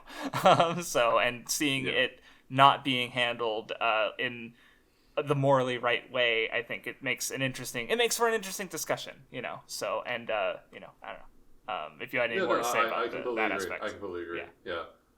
Because I remember when this episode aired in anime, and then the broader audience got a hold of it, that immediately on Twitter, that was the first thing I was seeing, is like, oh, is this pro-slavery? Why is he good? And again, like, I'm sympathetic to their criticism on one end, specifically on what I said, but again, most people are just not as nuanced as someone like me is going to be, and being able to okay, let's factor in firstly the logistics of the world, how it operates, what's already been stated. Then let's think about Rudeus as the character we know, what he's most likely to do, and him thinking logically more so than emotionally. Like, most people aren't going to give it the nuance it deserves, right? And so it's more or less it is more. It is more shallow critiques, is what I've seen of it. I was just thinking about what first. I don't know if I've ever thought about it this way before, but because I was just mentioning like ethical consumption under capitalism, right? Where I think so. Say someone recognizes that capitalism has major like I have very fucking major issues with capitalism and would definitely rather find a better or more ideal system. But like if we recognize that like okay under I disagree with capitalism, I want to consume things ethically. Well, how does that apply to media? Well, people they want to consume ethical media, so you have people who are like trying to point, and that thing is problematic, right? So I don't know. I was just tying things, the topic I was talking about together with like the commentary people are having about this specific thing, where and just in general, I think people a lot of the time they the discussion they want the thing they like to be ethical because they don't want people to use that against them, but because they're the kind of people who will use that against other people, when the reality is it's just fucking art, and people and what they actually think and what they actually do is way more important than the content of a story. They really even like in your case as a story you connect with a lot, but I'm you also don't think slavery is good. Last I checked. That I know. As far as we all know. Right. And I think at the end of the day, like when you think about how exploitative like manga and anime production is and how aware people of it are, it's like, well, is anything you consume ethical? Like, I don't know. But that's, again, I don't think people are cognitively aware of that. I think it's more just cultural osmosis. I think the broader problem is actually a little bit more simple. So I think that this is the problem. And I think this extends even to like people's perception of Rudeus in this moment. Like most people, they're putting themselves as they are now in that moment. Like if I had Rudeus's abilities, I would do this. But they're not thinking about it. They're not thinking about it holistically. It's like, well, no. You wouldn't just have Rudeus's abilities. You would have his experiences, which is the most important part. Mm-hmm. You'd have his trauma. You'd have his you would have his knowledge of his role as a student. You'd have all of this stuff. Would you really do the same thing in his shoes? Would you, if someone told you that this product you're buying that's cheap, this product you're buying that's cheap, this product, but if literally someone gave you a comprehensive list and you didn't have to do any work to substitute the regular shit you buy for other more expensive products, because they are going to be more expensive, of course. And that's the thing. That's just how it works, right? Would you really say you would substitute every single thing? Would you? Even if you could be paycheck to paycheck. Well, it's impossible. You can't, right? Like, this is if you're able to, you are privileged. Right. This is like you have the money and the time to spend on it. But here's the thing. Even if you are privileged, like maybe you want to save that money for a vacation. Maybe you're really looking forward to this vacation. Are you willing to forego that? Really? Are you? I don't know. And that kind of ties back to why I think this part is interesting, because Rudy just accepts it. He which I do think he should question it. But because going back to well, if I was in this world where it's thinking about myself in this position with my experiences, I honestly don't know if I would start a fucking war to end slavery, because that's a lot of fucking work. And, even I might not personally want to own a slave because I don't agree with it. But as I personally try to do a lot of things, even if just, I don't know, being with YouTube, for example, I don't personally want to do the things that would make my videos more watched, because I think it would make them worse as videos. And I want to be, so that's a concession I make, right? In recognition of this larger system that I'm working within, right? So speaking that in regards to slavery, well, it's I could just, if I don't like it, I could just not take slaves, unless what kind of happens with Naofumi and Shield Hero, he's pushed into a corner to the point that he kind of needs to get engaged with this system, kind of like how if you don't like being a wage slave, you probably still have to be one to eat food and not be homeless, right? That's just how the society works, right? But we have to make concessions somewhere. But yeah, I don't know. It's interesting. Honestly, again, and I think that's where it comes from. It's people don't they don't put themselves in the shoes of, or they don't even do enough litmus testing to even think about these things and what you're saying, what they're consuming, and even putting it that hypothetical I just placed. I've given myself that hypothetical a long time ago because I just think about these things. Yeah. Like, if someone gave me a comprehensive list, would I do this? No, I wouldn't. I'm a fucking broke college student. Fuck it. I would do it, and I would do it confidently, too. I wouldn't even fucking second guess it. That's just how it goes. I don't like the thought of having to do it, but I'm going to do it. That's why I don't look at Rudeus in this scene, because when I think about Rudeus in this scene, I'm thinking of like me having the same shit going on as Rudeus. I do the same thing. I'm not going to cause a scene either. I'm trying to cure my ED. I'm a selfish prick. I'm trying to cure my fucking ED, motherfucker. Yeah, anyway, so.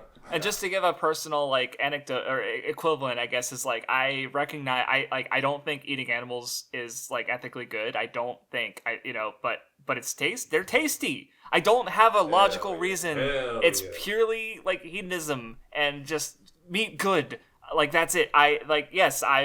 So how can I say that like I would just end slavery in a fictional world just because I don't like it, when I don't really like that we have built a society on the exploitation of animals, on being not sapient beings but beings nonetheless. But they taste damn good. I'm sorry, I evolved to also be able to eat animals. So, but I don't. And that's an excuse. But it's like, I don't know. I don't know it. The real excuse is just that I like animals are tasty. I'm not using it as an excuse. Like, I could be a vegetarian. I just also don't want to because tasty animals. Speaking of unethical practices, it seems God is very saddened by my unethical tendencies, given that he's weeping right now outside. It is storming like hell. I'm so sorry, I can't do anything about it, guys. It's storming. So there is going to be some background noise now. You guys have already probably heard it for sure. Apologies in advance for the rest of the show, because it's kind of wild out there right now. But anyway, and then I guess the last thing for the volume 8 is we get the Linnea and I was calling her Lilia for some reason, I don't know why, and the Presena conflict where they broke the fucking Roxy figurine. And I like how it's kind of making me think of like the like some of the Rudy Paul stuff they had in volume 1, where Zanaba is very, very angry about Linnea and Presena, and then once he actually is able to explain it, Rudy's like, oh, okay. Like, in a way it's almost the inverse, because like Rudy stopped the bullying and then his dad had to explain violence is wrong. It's like, no, actually I was doing it for this reason. Or with Zanaba, he's like, these guys are trouble, and it's like, oh, what could they have done that's bad? And it's like, oh, they broke the figurine, and it's like, this means fucking war.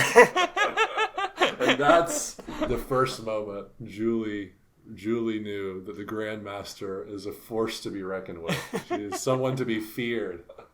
God, and then the whole thing, the fucking bluff that Fitz does with the pen, and the like, this marking will be permanent, and just the fact that she just like goes right into it, because like because I'm like, damn, you're kind of a little eager for this, but it's like, well, she likes Rudy, and she knows probably better than him how much of a fucking disaster, like terrible these two have been at the school. So having them cowed a bit is beneficial to everyone, right? Except them, I guess. Actually, on the fight of Linnea and Persona, I love this. Goes into like Rudeus's like confidence and like him like not understanding how much ahead he is of just like most everyone, right? He's like, well, all right, Zenoba, like you're coming with me. He's like, Master, I don't think this is like, I think you're just gonna wipe the floor with him. Like, why do I need to come? He's like, no. What if they're really strong? We don't know their skills. They're the top dogs in the school, okay? Like, we don't know. Like, getting overconfident is like the worst bane you can have, because it'll fuck you up when you least expect it. Like, and then he fights him, and it's like an instantaneous victory. And then he's thinking to himself, wait, maybe like Paul and Eris were actually like exceptionally crazy strong. Like, wait. Yeah, he just like Zanaba said, he just wipes the floor with them, and he's like, oh, okay. And then like he puts in perspective that like, oh, Paul and Eris are like goat fighters, and like they're kind of rare. I don't know. I guess I didn't know. Yeah, that the way it's kind of like hold on, like, so in Dragon Ball, I guess I'm just trying to think of a comparison, because I'm trying to put to words how I'm trying to say this, but in parts of Dragon Ball you haven't read, Goku's son Gohan, he trains with his dad for a bit, and then when his dad is fighting like Cell, the main antagonist for the arc, Gohan, he has a few lines where he's just like, oh, okay, my dad's not trying all the way though, right? And he's just like, and then because as it turns out, Gohan's actually just way stronger than he realizes, and like he doesn't recognize that his dad is like fighting at his limit basically, and he just has this perception of like, because he's been lived his whole life with his dad being so far above him, that when he sees him and he feels like he's weaker than he should be, it's actually because he's grown. And I was just thinking about like the way Rudy has been surrounded by very powerful people, so he's had this perception of himself being weak, right? But it's, it's like, yeah, who's the people that he's comparing himself to? His dad, who's like exceptional in all three sword styles. Eris, yeah. Ruijerd, Roxy. Yeah. Roxy, like, is, she was a saint tier water magician, and she's gotten like stronger. They mentioned that she's a king. Yeah, exactly, right. So it's just like, yeah, his perception is just completely fucked. Just completely. Yeah. Well, it's so funny too, because like most people, like everyone's scared of like Rudeus, right? Everyone's so scared. Who's the only person Rudeus is like actually like they're all terrified of Rudeus. Like they literally like are like turning their heads away. The only person Rudeus is like actually terrified of is fucking Dragon God Orsted, right? like the levels are so insane. It's such a large gap. Well, and I love the similar thing we get in the Eris chapter later, where like, because they even mention that Nina is about on the same level as Eris. Yet even so, Eris doesn't even fucking look at her because she's thinking of Orsted, the man she wants to fucking kill. It's like, oh, so cool. Right? So she's similar because she's also talented, and she's also looking at Orsted, and no one else matters. And the discrepancy there, like this is part of Eris's strength. Like even after because it's so cool bouncing off what she's like, Rudeus, how can you already be thinking of like, a rendezvous with Orsted after like literally dying to the motherfucker? Like, you're so strong. But years later, Orsted's not even there. It's Nanahoshi, and he's like, he like passed out. He like fucking he's done. He's KO'd. Whereas Eris is the one who's like, I'm gonna fucking defeat Dragon God Orsted. It's like such a cool, it's just more of the lack of understanding because of the miscommunication between the two. They're like so much different than they recognize in each other. Yeah, it's a cool flip of the script from volume 6, right? Yeah, I did notice that, but I guess we can talk about that the Orsted or the Nanahoshi stuff now. I guess that's a perfect segue. I have a little bit to say about volume 8 still, the last chapter with Juliet, where I just like there's a dwarf myth about a hole monster, and Rudy reminds her of that is funny. Because he captures them in a bag, Or I thought it was, okay. I guess I thought it was the Quagmire, but no, maybe I misremembered. It was a number of different things, but I think because it's like he'll wrap you up in a bag. The monster, take you to his lair or something. Yeah. So just Juliet being afraid of Rudy is funny, and then there's also the part where he goes like yada yada this and that, and Zanaba, presumably who I was talking to, is like, what are you talking? Like that's actually what he said. Like it wasn't like a shorthand for him explaining everything. He just actually said that. Like, what the fuck, Rudy? What the fuck is wrong with you? And then just the end point of the chapter with Julie, like, because they're like, maybe you should be more chill with her, and she's like, no, she makes a choice, and it's like, no, she wants to improve and be better and learn these other skills and and it's like, yeah, good cute chapter. So no, I love and in the anime, it's the voice actress is so cute. So like whenever the scene where Rudeus is getting mad about the figure, Julie goes, and then like runs to Zenova, and it's so cute. She's like making noises. And I guess to go into the Nanahoshi stuff, because speaking of voice acting, I think that like Rudy's freak out when he sees Nanahoshi is really good in the anime, because like it's just like visceral, and I don't know, I remember it stuck with me because he just loses his fucking shit, and it really hits in the anime because you have that vocal performance. So and also in the anime there's an Easter egg where in her introduction she's humming a specific Japanese song. Forgot what it's called. It's an older one, but she also ends up singing it on an episode in Core 2 that's Nanahoshi focused, and literally the ending of that episode is a cover that her voice actress does of the song. It's like really, really cool. How they adapted all this stuff. Yeah. It's like a little cool trivia there. I caught that on Twitter like the day the episode came out. It's like, when we first introduced Nanahoshi, she's humming this song, and now she's like singing it at the end. Like literally, even I remember reading this in the web novels. She's like she's singing this song And Rudeus mentions like, oh, this is a song even I'm familiar with. Like it's a kind of a popular Japanese song, but it's actually like they pick a song for that, and she's literally she's literally singing it in the credit roll in the ending. Her voice actors. It's really really cool. Yeah. Yeah, that's a really nice, attention to detail there and a good focus. But yeah, I guess Nanahoshi. Well, there's other stuff to talk about in the volume for sure, but I think Nanahoshi's as good as a place to start as any.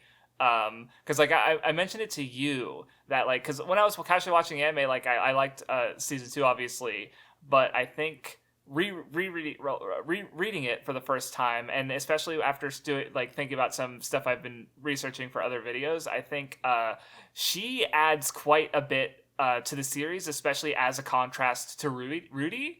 Right, like because especially like just he had a shitty life and he's been literally reborn in this world and he doesn't want to go back, where she is literally like in a stasis, right? She to her this world isn't a place she wants to be, and she like literally can't grow up, right? Like that's literally what I was about to say. Rudy's been growing so much physically and mentally from this new world. She literally can't grow. It's crazy. But another thing that I was thinking about that's interesting is because with isekai, specifically modern isekai, the transference and the means of transference is generally considered to be like, or at least with Pods and Select, it's what he thinks he should be focused on when considering like, because when think about it just in the sense of tropes, it's like, well, Yu Yu Hakusho is an isekai because he gets hit by a truck and he ends up in another world. The world, it happens to be the world of death, but it's like Yu Yu Hakusho doesn't really exist in the modern like. Lineage of like where the platforms these stories come from and like what they're exploring. Like hypothetically, like if a character dies from overwork, like from workplace death, and they end up in another world, like well that's very like informative of like what the series would be doing with that, or what it could be doing with that, right? Like the commentary. So the two relevant means of transference. There's Reincarnation, Tensei, which applies to Rudy, and also and obviously there's other like another Tensei one that comes to mind is Paladin of the End, where the main character I forget if he died from overwork or if he died from suicide. But I don't even think it's actually explicit. I think it's maybe only implied, but it's been a while since I've watched that episode, the start, or I don't know. But he reincarnates in another world, and he grows up like Rudy with his own memories. So there's a series like that. Then there's Shokan, or summoning stories. Like so, ReZero would be probably the most popular example of a summoning story where he isn't born and reincarnated in another world. He was brought there by presumably the Witch of Envy. Because that's how he has the return from death ability, which is also tied to the witch. But in the case of Mushoku Tensei, it's Nanahoshi. But at least at this point in the reading, in the anime, I don't know who summoned her and for what purpose. Because, like, again, with summoning, it's like there's usually like a purpose that they've been meant to fulfill, so to speak. Like Shield Hero is another summoning story where he and the other 3 heroes were summoned to this world to defend it. So just thinking about that with like how the mechanics of the isekai also tie to their roles in the story. Like Nanahoshi is here again, stuck in that stagnance, that stillness for a specific purpose, where Rudy is here to stay. Like this is his new life now, and that's what he intends, right? Like he doesn't have a specific well, he might have a specific purpose, but I don't. I want to learn more, but I don't know more. Yeah, I do want to plant something in your ear, like I did with Darius last time. So if you recall in the dialogue, Nanahoshi does say something interesting. This is actually not her theory. It's a theory of someone she talked to that knew about matters of summoning, where his theory was that someone might have summoned her here. But then when Rudeus asks, well, who told you that? She's like, he told me not to say his name. I wonder who she was talking to. That's something to remember. Yeah, well, because all I know is that because it wasn't Orson, it doesn't seem to be Orson, and I believe they were a magic practitioner. I believe they mentioned, or someone who knows a lot about magic. I think someone who knows a lot about specifically summoning magic. Yeah. Oh man, because yeah, it's obviously like very big stuff that I don't have context in. Because there's also like the man god to consider and Orsted, and I don't know, and of course we do find out that like whatever it was, it likely caused it basically guaranteed to cause the teleportation incident pretty much. Because like yeah, everything got teleported away. She mentioned appearing and not see like there being nothing around, and then Orsted came because of course he did. So. Oh yeah, I didn't even think about like how did he do that? Well, because yeah, he knows every technique in the world, so like he could probably do like the light speed travel thing that the Alpha or the Bright, I fucking forget his name already, but yeah, Aramanfi the Bright, yeah, he could probably do that, because he's Orsted. Of course he can. He can do everything. Piece of shit. Well, yes. Actually, I mean, we do know they can travel via teleportation circles, but. Aramanfi's ability, like moving with the light, that's like an ability, as far as we know, is just hit. Oh, it's not his. Okay, it's unique to him. Yeah, it's his. It's a unique ability for him. Okay. As far because we haven't when it comes to being able to move around, all we've gotten confirmation of so far is like Orsted knows where these like old magic circles that haven't been decimated are still, which so. Must have been around a while to be able to have knowledge of where they are. What's up with Orsted? Oh. Yeah, well, because I would think that like I assume Orsted just investigated because of the teleportation incident and not for any because like his ability to have awareness of anyone in the world, like he never met Rudeus or Eris, and he just hears Rudy's name and that he's Paul's son, and he's immediately able to know things about that. Like I would assume that that's Rudy and Nanahoshi are both immune to that because they don't exist. They're not from this world. He wouldn't have been able to like be like, oh, Nanahoshi's gonna be here, like, and she's gonna appear, and I'm gonna meet her. It's like no, he's probably just like, what the fuck happened there? Oh, I'll go check it out. Oh, hey, girl. You're with me now. I can't wait for you to learn more about Orsted. I think you're gonna have a lot to say. He is a crazy character, to say the least. Yeah, I'm not gonna say any more than that. But yeah, I also what else did I want to say about that chapter? I guess.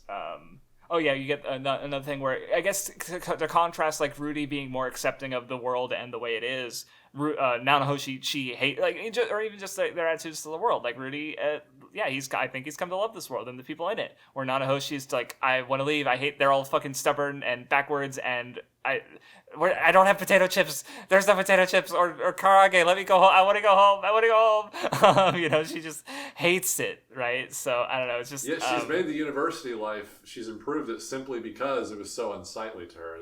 She's like, well, I can't fucking stand not having uniforms or curry or chalk. So chalkboards, so I'm gonna fucking fix that. Which of course because I did notice because they mentioned in volume 8 that Nanahoshi was responsible for the uniforms, and I'm like, oh, that's why there's the skirt? Japan, uniforms. Yep. I was wondering. I wonder how they translated because they call her 7-star, but only in that volume. So I wonder if maybe it was supposed to be 7-star, like the words of this world, translated it, or Nanahoshi translated into 7-star, and it was supposed to be that beforehand. Because I imagine that might have I don't know. Obviously, it's like, how do you predict Nanahoshi being in the story before volume 9, right? Like that's it's just such a kind of I don't know. It's like going back to the methods of transference is the fact that she's on a different rule set. She's not able to use magic, right? Like her body comes from a world without mana, so she just doesn't have mana. She has no capacity whatsoever, right? Like I don't know. It's interesting, but I do wonder if there was maybe something like I don't know. Maybe retroactively it would have been translated differently. But I think that's probably like the only time you hear. Oh, maybe in the last volume they mentioned Silent, but they don't call her by. I don't think they call her Nanahoshi then in volume 8, but I don't remember. There's now. two Silents. Yeah, I thought that was weird because I was like, oh, what? They don't call attention to that because there's Silent Fitz and Silent 7-star. No relation. Yeah, it's weird that no one ever mentions that. But again, it could be that they're translated different ways or they're written in different ways. Like, because one thing I was thinking about with Nanahoshi, it's like her name would probably be written in kanji, but maybe they're writing it in katakana to represent it being spoken in this world, in their language, or something. Like, that's what I don't know. Yeah, I hadn't thought of that. Yeah, that makes sense, though. Yeah. But yeah, anyway. Yeah, I mean, I agree with everything you said. I think their dynamic is very, very cool, given that they're so at odds with what they want to do, given that they're literally the only two people that they know of in this world are from the same place. Mm-hmm.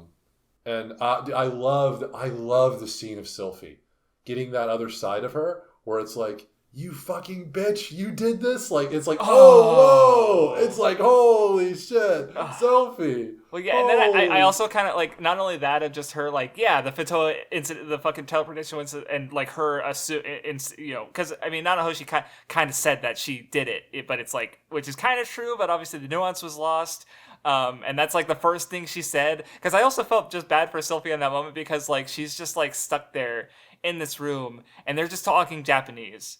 And she's just like, come on, just like she can't understand a fucking word they're saying. Except obviously, not only that, but they both leave her in the dark. Whatever. She's like, oh, we're just both from the same home. Like, she's like, no, you're not. Like, dude, that was so. Oh god, that's so. Especially just like, okay, yeah, the foreshadowing, obviously. Yeah, who cares about Sylphie? Yeah. We're good. Moving on. Like, yeah, it's I feel bad for her. Yeah, but everything's all good by the end of Volume 9. Nothing to feel bad for anymore. I don't really got much else. I think you covered all the bases on the Nanahoshi stuff. I love the dynamic. The dynamic is only going to get better, too. Like most every dynamic in Mushoku Tensei. Rudeus' friendships that he accumulates. It's worth noting, and I think even a comment elucidated as much, is that, like, Rudeus inadvertently sent Zenoba and Cliff to Ranoa through, Cliff learning about Rudeus and then becoming even more invested in becoming a better mage because he realizes, like, how out of depth he is. Zenoba is more literal sense because of the events that transpired due to Rudeus' presence being there, sent Zenoba to the university. But them being at the university, not only do they reunite and all become stronger together through that, like, unification of friendship, but Rudeus is the one that kind of led them there in the first place. It's kind of like that whole thing I was talking about last episode of, like, Rudeus just, like,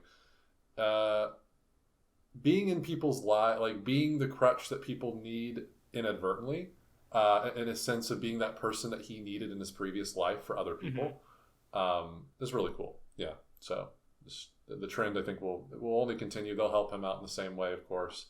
Yada yada yada. It's, the cycle of support. I guess is what I would title it, the cycle of support that he didn't have before. He's accumulating now. Even Linny and Persona, they're there. They're like, all right, boss man, we're here for you. You can touch our breast. More power to him. Yeah. Or you can. Sorry. You can touch Linny's breast. But anyway, to go wind back the clock a little bit, we already talked a bit about Badigadi. But, like, one thing that the anime did not get across is that Badigadi being there is an international incident. That was really funny to hear about all the troops being mobilized, and he's just there to, like, I want to talk to this dude who my fiance really liked, and I want to size him up, want to see what his deal is. And but it's like they talk about the troops mobilizing and fucking, like, I think, don't they mention the fucking what's his name? The guy Eris is training under, Fallion. Fallion, yeah. Yeah, he was also mobilized to deal with Badigadi, I think, or like, or well, no. He heard about it and he wanted to go. Yeah, that was it. Yeah. Because I remember he mentioned being sad because he didn't need to go. He was, like, literally sharpening his sword, preparing to go whenever Nina comes back up, and she's like, Rudy took care of it. Yeah, Rudy has already decimated the motherfucker. He's like, oh goddamn. And then, of course, after the fact, where he's like, oh, man, yeah, everyone's impressed with him. And he's like, oh, no, none of this would have been impressive if you knew that he let me take the first shot. And it's like, Rudy, shut the fuck up. Take it, bro. Take the W, man. Goddamn it. Yeah. No, but it is, I think Badigadi's presence is so funny and so good and so fun. It's so fucking funny that he just, like, becomes a student, and he just has this, like, especially in the anime where he's just like, I'm a student now, and he's just got this uniform that very, very clearly does not fit him at all. It's so funny. Like he's such a he's it's so goofy because like he's so out of place, even more so than like the Gorilla Girl, because like even she's got a uniform that fits. He doesn't even have that, like because he's got no one has ever been able to account for someone having 6 arms, 6 shoulders, you know. So they all just kind of poke out. His chest is poking out. He's too buff. That's great.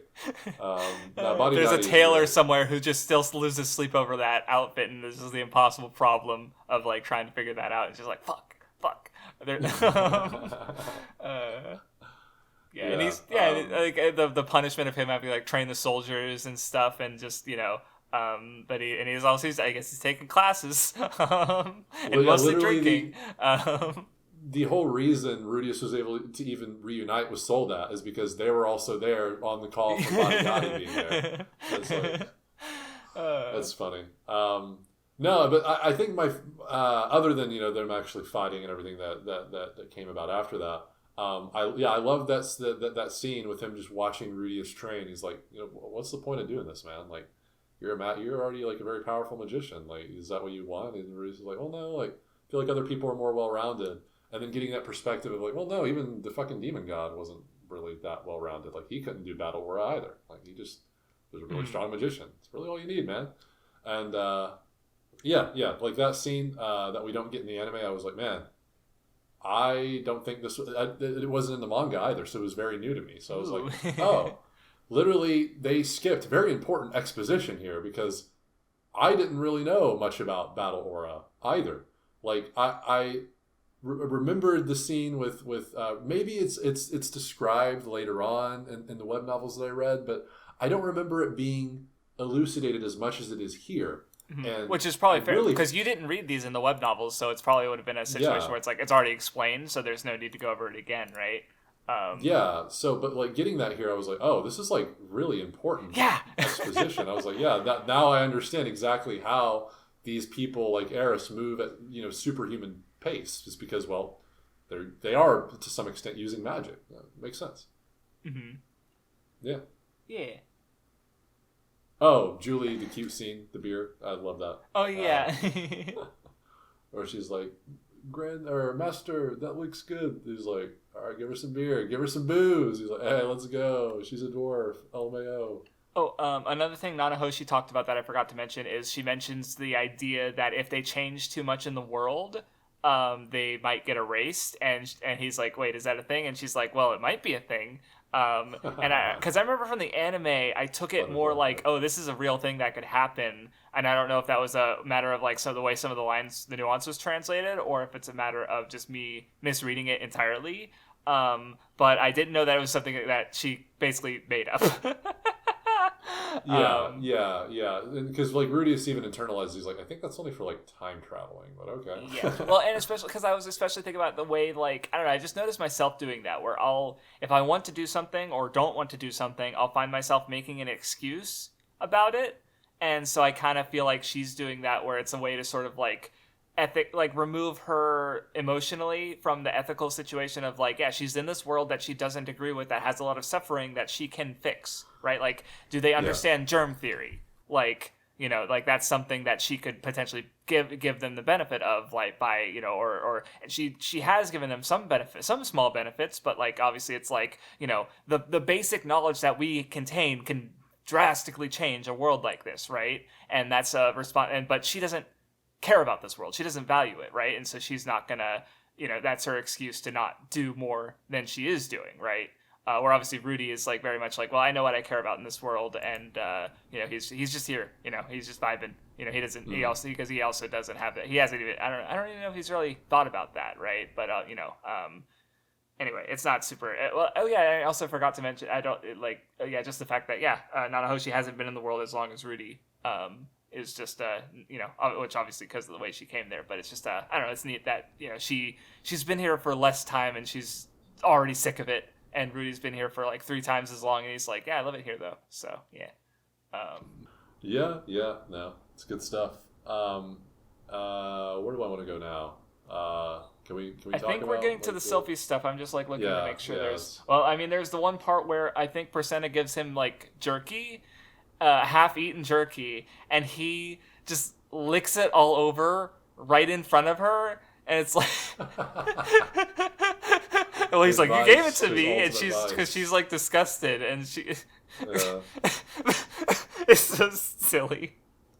I don't know. It's funny. And, well, because he even notes that it's like, well, it's food. She's always eating, and she gave me her food. Like this is something like this is important for her, and then that's how he responds to it. This is a moment to savor. That's what and he savors it. It's actually it's actually cute. It's nothing sexual, nothing like no. He's just savoring the moment. Because he's like, oh wow, this is a special occasion. She's sharing food with me. Let me savor this meal. I don't want to just eat it all in one bite. Just let me taste a little bit. Taste the moment. Nothing else going on there. Rudeus is the goat, guys. Rudeus is the goat. Sylphie stuff. A lot of shit. She is being willed. And you know what? Not just Sylphie and Ariel, good shit. But Luke. Luke's got some surprisingly. Luke was cool. Yeah, he's I do like how he mentions how because earlier he's like, I'm seeing so many ladies, but I can only do 2 at a time. It's like that's my my limit. But then it's also like he mentions how Grey Rat's buxom girls, and but it's like, well, that's probably the only reason I could be your friend, because he's a Grey Rat. So it's like the fact that Sylphie isn't attracted to him is allows for their relationship and him to be helpful in this moment of having the aphrodisiac and just being really supportive. And I don't know, just the fact that Ariel's like, yes, I will literally give up on my mission to help you, because you matter that much to me. And it's like, they're so cool. Yeah, it's what I was gonna say with the Luke part is you'd expect him to never come to Rudeus' defense, but he's actually the first one to come to Rudeus' defense when Ariel is admonishing him for not being able to perform as a man. Mm-hmm. Because he's the only male in the group, so he's like, well, so he understands, right? Exactly, right. He's like, well, it's it's not that simple. Sometimes there's situations like this. Right? Have some empathy, man. And it's like, okay, Luke, okay, I see you got some capacity for being warm to even our boy Rudeus. Still kind of a piece of shit, as Sylphie says as much later when Luke is being hard on him again later on at the end of the volume 9. Wait, no. I'm literally skipping ahead. This does not happen at the end. I was about to say, I don't remember what you're talking about. I read the first. I forgot. I read the first. This is why I don't do that. I try to be very careful about not reading ahead. I was literally spoiling a talking point for next episode. You fool. I'm a goober. You fool. I'm a goober. At least I caught myself in the middle of it, so it didn't go on too long. Anyway, that'll happen. Spoiler. Luke is he's cool, I guess. Yeah, I mean, I don't remember it being in the anime, but it could have been there. I don't know. And it's in material I've gone through part of in some capacity. So yeah.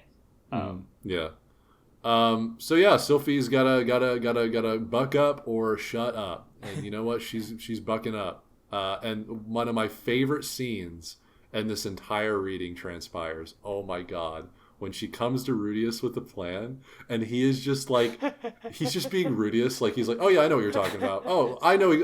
Listen, I got you. We're gonna get someone to sell it. I know some merchants around here. We'll get them to sell you for cheaper. Oh, no. He's like, oh, okay. I'll hit up my boy Soldat Heckler with Step Leader. And, they'll go in there, but we're gonna make it look like we did it. It's like this is so funny and cool because this is Rudeus. This is the Rudeus we know. Of course he's gonna do this. And even when they get into the forest and she's having a storm's coming. Okay, I'll just. Oh wait, I can't. Huh? That's weird. She's the hoops she's having to go through to make sure their plan works right, because Rudy's just so competent and effective, is just fuck. It's so funny. And Sylphie's just and I think this really goes to show how other people like Eris look at Rudeus, because Rudeus looks at people like Ruijerd and Eris is a force of nature, but to Rudeus, for them looking at Rudeus, he's a force of nature in another respect. Anytime they're oh, if I run straight at Rudeus, Rudeus is gonna find an avenue to get you where you think you got him. That came out really. I think you guys know that, right? It's he is a force of nature in his own right, where it's he has the knowledge from his past life that really does him good in this world, and not only that, but he's more motivated than anyone to learn all he can, since in his previous life he would learn stuff here and there, but at the end of the day, he would fall flat on his face and go like, "Oh, it's too much of an investment. Oh, I never." Because I think there was even a section in one of the earlier novels where it was like, "Well, yeah, I dabbled in figurines, but I kind of gave up on it after a while." He never like fully committed, but like every little thing he's fully committing to the point where he's like a master of multiple trades, a jack of all trades. He just has such a wide berth of knowledge that like that is like a force of nature in of its own right.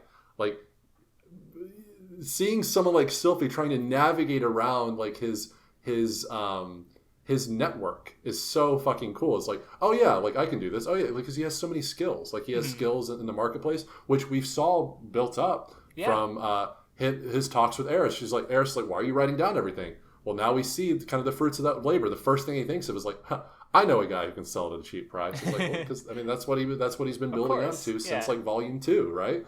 It's cool to see that. I hadn't thought about that. And what you made me think about is how, like, just again thinking about how Rudy perceives himself is like, he comes from a world where knowledge is treated completely differently, right? Like they can't print books, like they have to handwrite all of their books, right? We have the internet.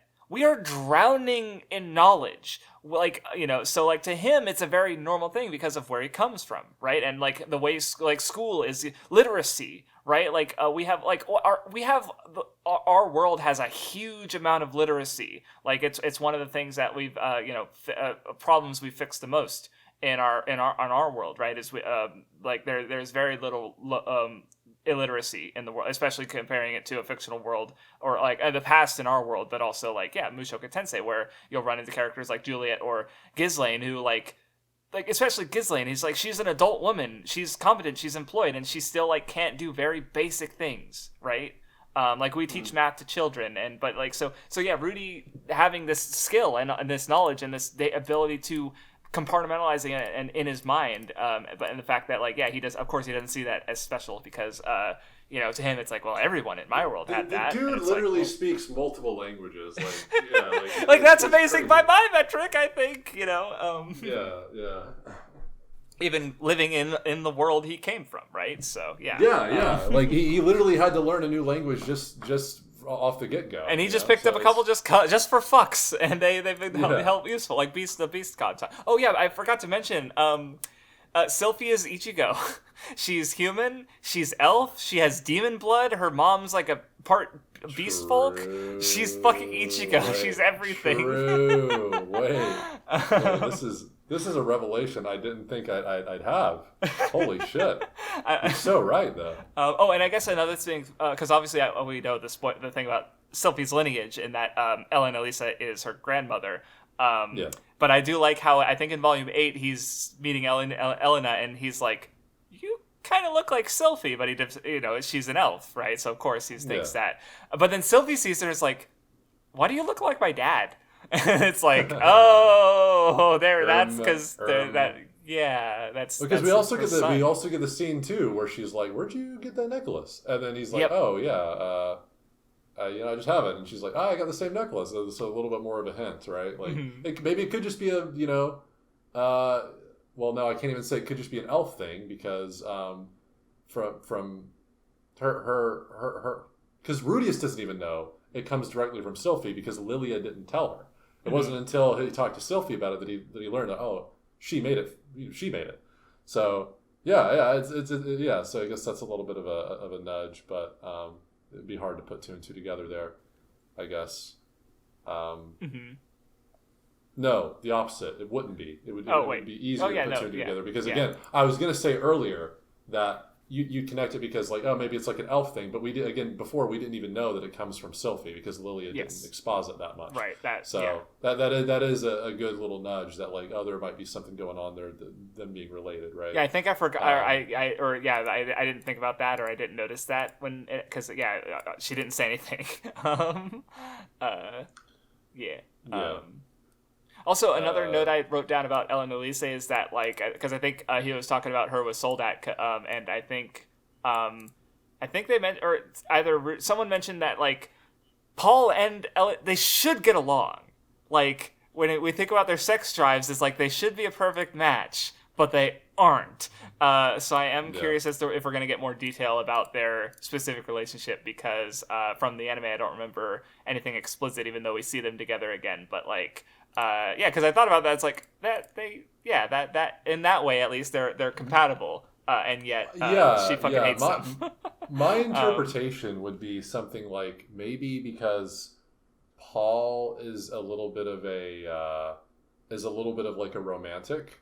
Maybe he said a little too much in the way of like he maybe I'll be serious about you, like Cliff, but he didn't follow up. But he didn't go through with it. Yeah. Okay, that would make sense. Heart kind of thing. Okay. Yeah. Gotcha. He's still fooling around. That has been my, one of my theories anyway. But I'll leave that. You guys maybe have your own theory. Mm-hmm. So let's see what else. Yeah, and I guess one thing I kind of forgot about with the because I mean obviously with the Fitz or the Sylphie and Rudy, they make a specific situation to remind Rudy of his childhood memory with Sylphie, and it all clicks into place. But I also like how that doesn't I don't know, because that doesn't just fix him, right? Like that, it doesn't just fix the problem right away. Like they need help. Specifically from Luke in this case, right, with the aphrodisiac, and then he doesn't become cured from like having the sex. He becomes cured when he wakes up, and Sylphie is still there, and he wasn't abandoned again. It's like, let's fucking go. Like, dude, it's so like beautiful that like Rifujin was able to take that sequence of events that happened in their childhood, and then way later, Ariel comes up with a plan that mimics that. So it's literally like a repeat sequence of what essentially got them closer together. Because remember what happened from that event? It was a little bit traumatic for Sylphie, and then Rudeus, not only because of what happened, but the way Rudeus reacted to her afterwards. He was kind of the way he interacted with her was alien to her. She's like, well, just go back to how you used to. So it was. Mm-hmm. But that little hurdle they had, where Rudeus was like, "Oh, okay, yeah, you're right. I am being weird with you right now."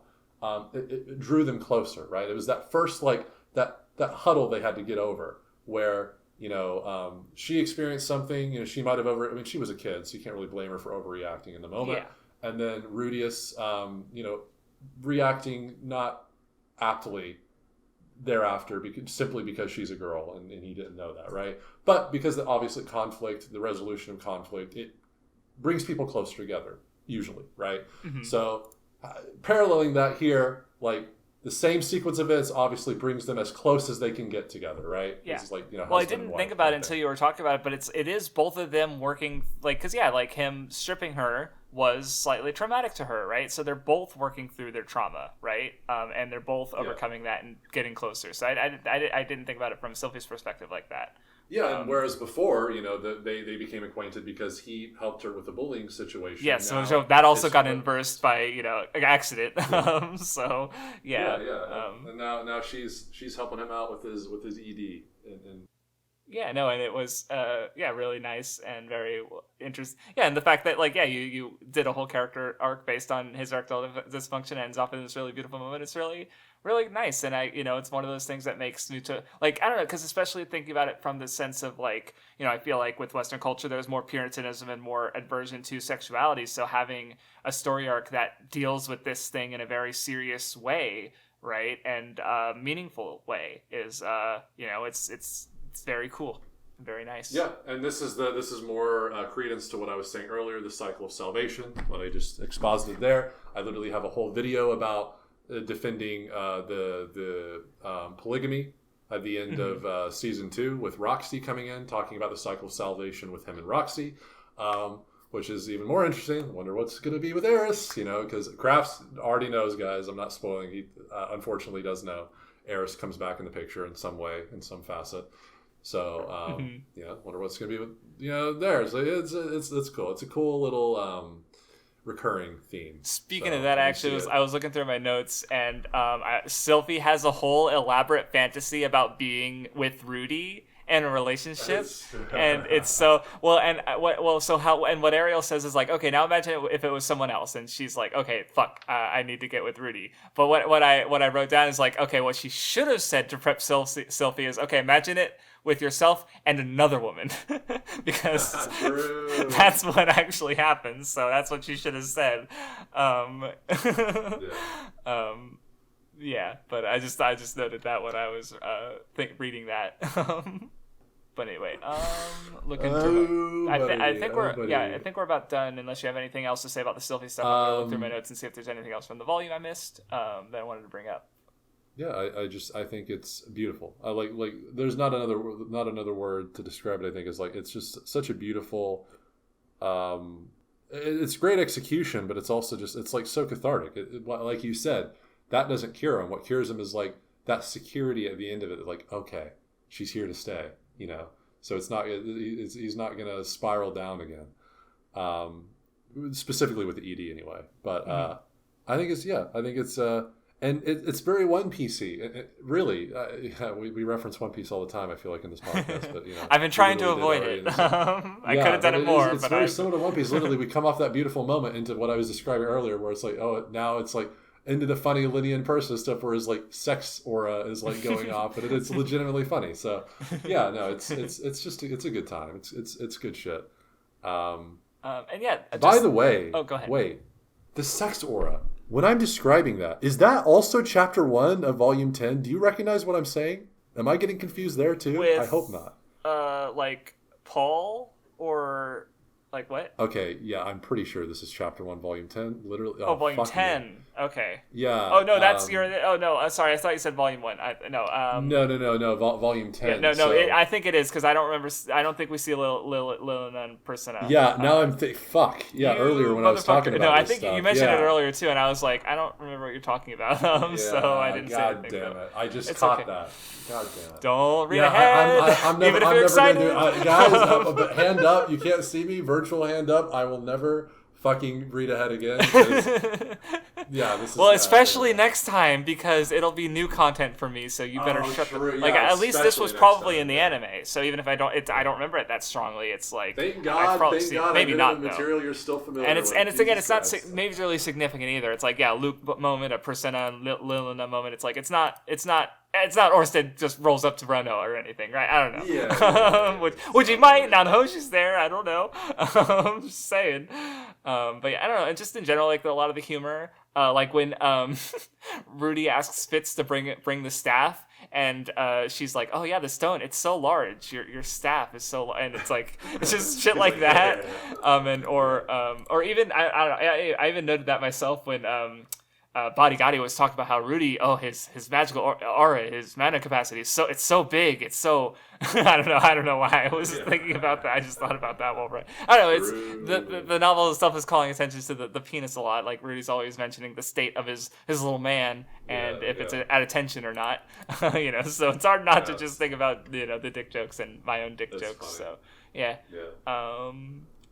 Wait, no, we're not done yet. You remember you were saving the best for last. And last thing is just they're cute together. That's they're like, I love how horny Sylphie is for Rudy. I can rent Rudy for a couple days at least, or just like her having a wet dream earlier, with Rudy, or of Rudy before, just like God. They're and of course, Rudy having it with Fitz, just like, wait, hold on, why am I around? And just then they're so cute. They're cute.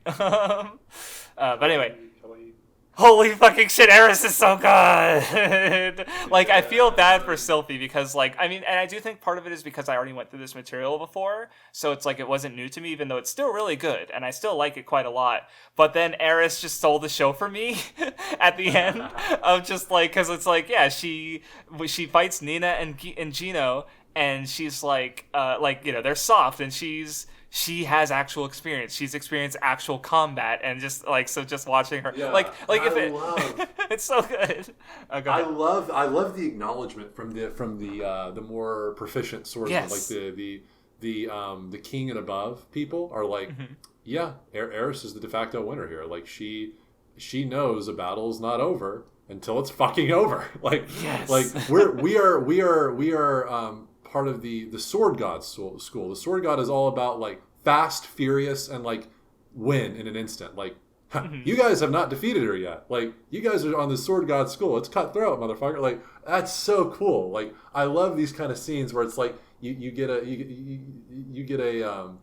better idea of how these masters of the specific schools like think and how they are like what I was saying earlier. They are like exceptional. They are built different. They think differently, and that's why they are where they are. Right? And it's so cool. Right? Yeah. Well, like especially the fact that so Sword God Falion is like, he's basically the best. He's Mihawk, right? He's the best swordsman in the world. Probably not, but he's up there at least. Well, right? I do want to mention. There's two other schools: North God, yes, that's right, and right. Water God, and there are gods currently of those.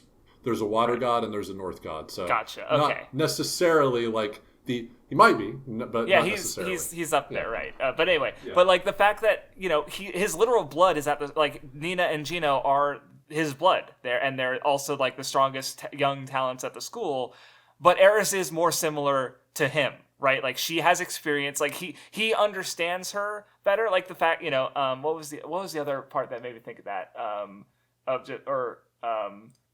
don't remember what else. The emotion. That was the part where we got him talk about how emotion, like with the sword training, they tend to like remove their emotion, and there's some people who think that having no emotion makes your blade stronger, but then Galfalion knows that no, are people where emotion does make your blade stronger. There's just no sense in teaching it, because the people who would need to hear that don't need to hear it, right? Like don't need it. Exactly. Eris, someone like Eris, yeah. Exactly, right. So just the fact that she's at this level of just like, she's like one of the greatest swordswomen in the making, right? And just getting that sense from her, and just like, because it was just so satisfying to have these like very very noble and pompous characters, and just have Eris just like fight them like in actuality, right? And just like destroys them, and it's like, and like Nina's even like bitching about it, but she's also using a sword with an iron core, and like she's like, there's the like, you're supposed to kill her, like that's what the sword guy, the one saint or whatever gave it to her for. It's like, kill this impudent wench, basically, right? And like it doesn't work. Eris just like, she breaks her sword and she just fucking keeps fucking going. It's like the mad dog rages, as the chapter is called. It's like and it's something something worth noting. Well, a couple things worth noting is person who takes her there is none other than Sword King Ghislaine, who's known as the Black Wolf, and her apprentice is known as the Mad Dog, Wolf Dog. I always thought that was cool. Ghislaine's attitude is so good, because she's just got this kind of Eris attitude. Is like, I know Eris is hot shit, and she knows exactly the lesson that Eris is teaching these people, and she knows how it will be received, right? Like there's no worry or fear or anything when because these are duels, and Eris breaks out she throws the duel to win the fight, is how I thought of it, right? Where it's like, obviously because she won in the end, right? Because she attacks Gino before he's ready, and her sword breaks against Nina, and she just fucking goes after her anyway and just fucking beats the shit out of her. It's so satisfying. And like the ultimate flex is at the end of everything, like she the first time stepping foot in the sword sanctum, immediate rank of saint, like no questions from Galfarian. Like Galfarian literally like effortlessly dismantles her too, and it's still like, yep, she's a sword saint. He just like blasts her out, and he's like, oh yeah, she's a sword saint, and also she's my direct disciple later, I think. And it's like, fuck. And then just getting Nina's anger at that, and like, well, especially like, the part that got me was how she was like, Eris needs to be taught a lesson, but like, she's using a sword a practice sword intended to kill her, right? Like she's entering the domain of putting her life on the line, but she was not prepared for it at all, and that's why she lost, right? And it's so good. And of course, just the general like discussion of like I mentioned earlier, but the line about how like Eris isn't even looking at Nina, even though they're similar in skill, and on a technical level, Nina's even better. But like obviously that doesn't matter in a real fight. Because there's like two fucking huge mountains that are always on her mind, Rudeus and Dragon God. Like, there's no room for fucking a mere sword saint Nina, bro. Like, just because they're similar in age, and then and then the girl talk moment where there's like, I bet you're a virgin and you suck, like, nah. Projection, because she's a virgin and she's not proud of that fact, and then Eris is like, I love the little detail. Like Eris, the girl, she like never talks to anyone. She's always off in her own training. But as soon as Rudeus is like mentioned, because you can't shut her up if you try. try. Who did you even have sex with? It's like Rudeus is like, well, now she just won't shut the fuck up about Rudeus. It's like complete 180. I love it. It's so cute, man.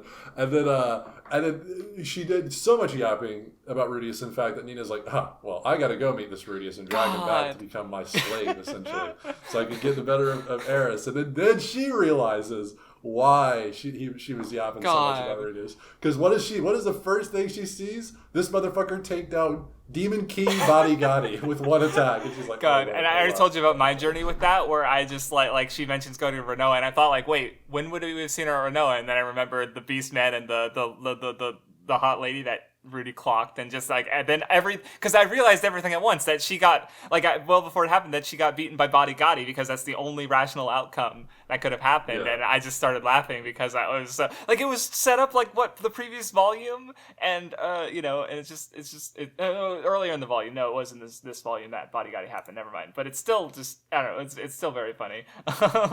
And just her being humbled, and like they mentioned the lessons she learned of like she carries two swords, and she's stopped being as harsh as Eris because she sees it too. She's like, damn, no, Rudy his dick is huge. Like, I get it.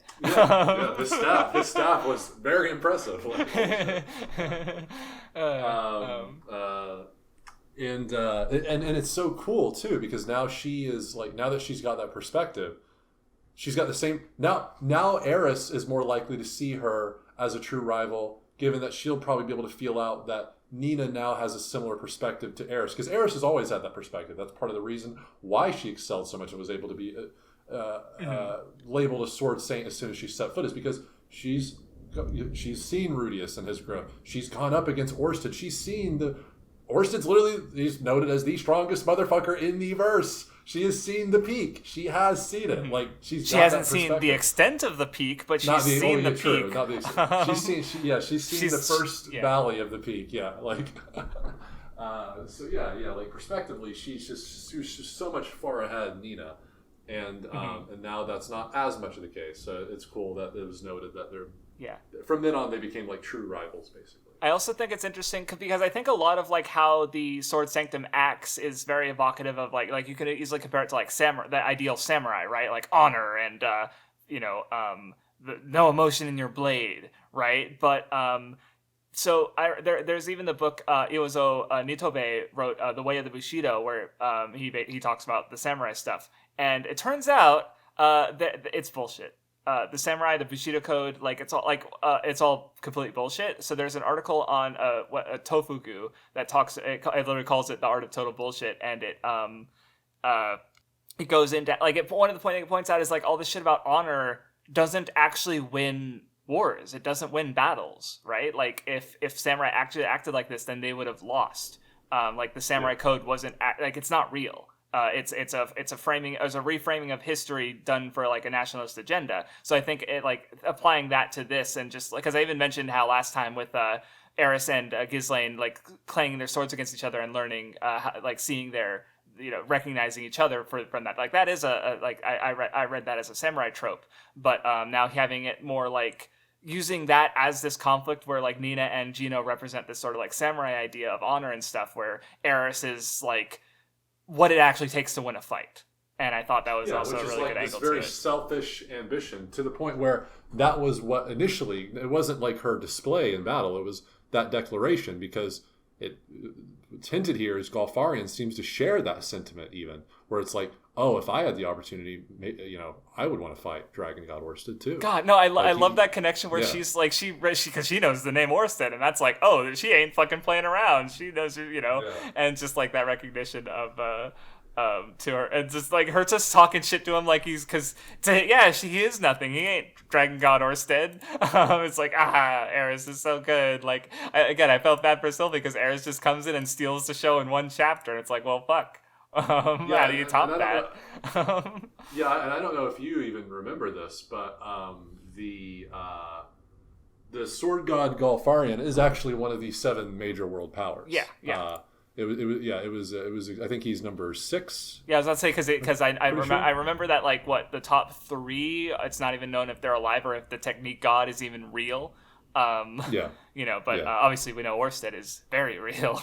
So could be and then the fighting god's number 3, and that's one of the top 3. And then the there's a number 1 who I forget who that is. But the real number one is Orsted. But real number 1 is Orsted, but the technique god is like the number 1. God, that's right. That's right. Okay, gotcha. Yeah, and it's fighting god. Then it's the demon god who's sealed away right now. And then it's the death god, which is we do know is Randall. And then it goes sword god, which is now we know Galfarian, and then the North god is number 7. Who is the North god? Oh. All right. I did notice in my notes from earlier one thing I just noted down that I didn't know because with Karishka, I remember Rudy sees a statue of her, and it's more like buxom, and apparently it's like, oh, Karishka can, like, she does grow older in that form, and it's like, okay, because when I took it in the anime, it was just that, like, oh, she's there's like an embellishment of a deific figure, a deified figure basically, but it's like, no, she can actually become bigger, and like Badigadi is like, no, she just keeps fucking dying though, and getting turned into a child again. It's like, oh, this much was even hinted whenever she was like, of course I let Badigadi sleep around because, like, I'm too small to fit his member inside. It's like, oh, so one day she will right. That makes sense. Again. Yeah, no, so just a little thing that I noted down that I didn't know before. So yeah. But that about does it. Yeah, literally, and I think we will both agree on this that this is definitely the best extra chapter thus far, for sure. It's really good. It's Eris focused. Yeah. Eris, let's go. Of course. Cool shit. More. Hey, Mushoku Tensei next time, because we'll be on volume 12. That is a good fucking. Well, and then we're on Peak Say apparently, because you keep hyping up the next set of volumes.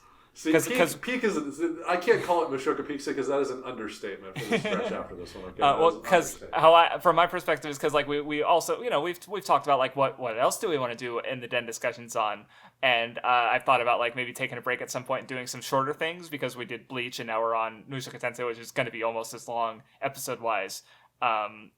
Discussion episodes that is, but then you've said that like if we take a break, wait until at least after 15 because you really want to get to that point specifically. Honestly, I'm fine. I don't feel like taking a break. I'm fine to keep reading Mushoku Tensei. So yeah, we'll see how you feel after the next 2 stretches though. But I have a feeling that after volume 15, you're just going to want to keep reading more. So I think, I don't see like me getting burnt out because I'm reading at a very like 1 to 2 chapters a day. I've been pretty good about, and like, we're still managing by our deadlines. So yeah, I think it'll be fine. But anyway, any final thoughts on the reading? I mean, it's good. I haven't been doing like book rankings or anything. Like I haven't been thinking about it. I've just kind of been thinking about it like one continuous story. So, yeah, I don't really have much to say. I mean, I like this reading a lot. It's still, it's got some really good stuff. It might be my favorite reading. The last one at the Paul stuff. I think this one is my favorite. I think the Paul stuff is still really good, but this stuff is I was going to say that. I think volume 5. I think volume 5 is still my favorite singular volume, but in terms of like the 3 volume stretches, this one's my favorite. Yeah. I guess that'll change next time, though. For sure. Volume 12 is definitely the best. It's going to be the best thus far. So, all right, everyone. Hey. Yeah. Nice discussion. Glad you could all listen. Everyone listened, and we'll see you next time. Have a good one, everybody. Peace out.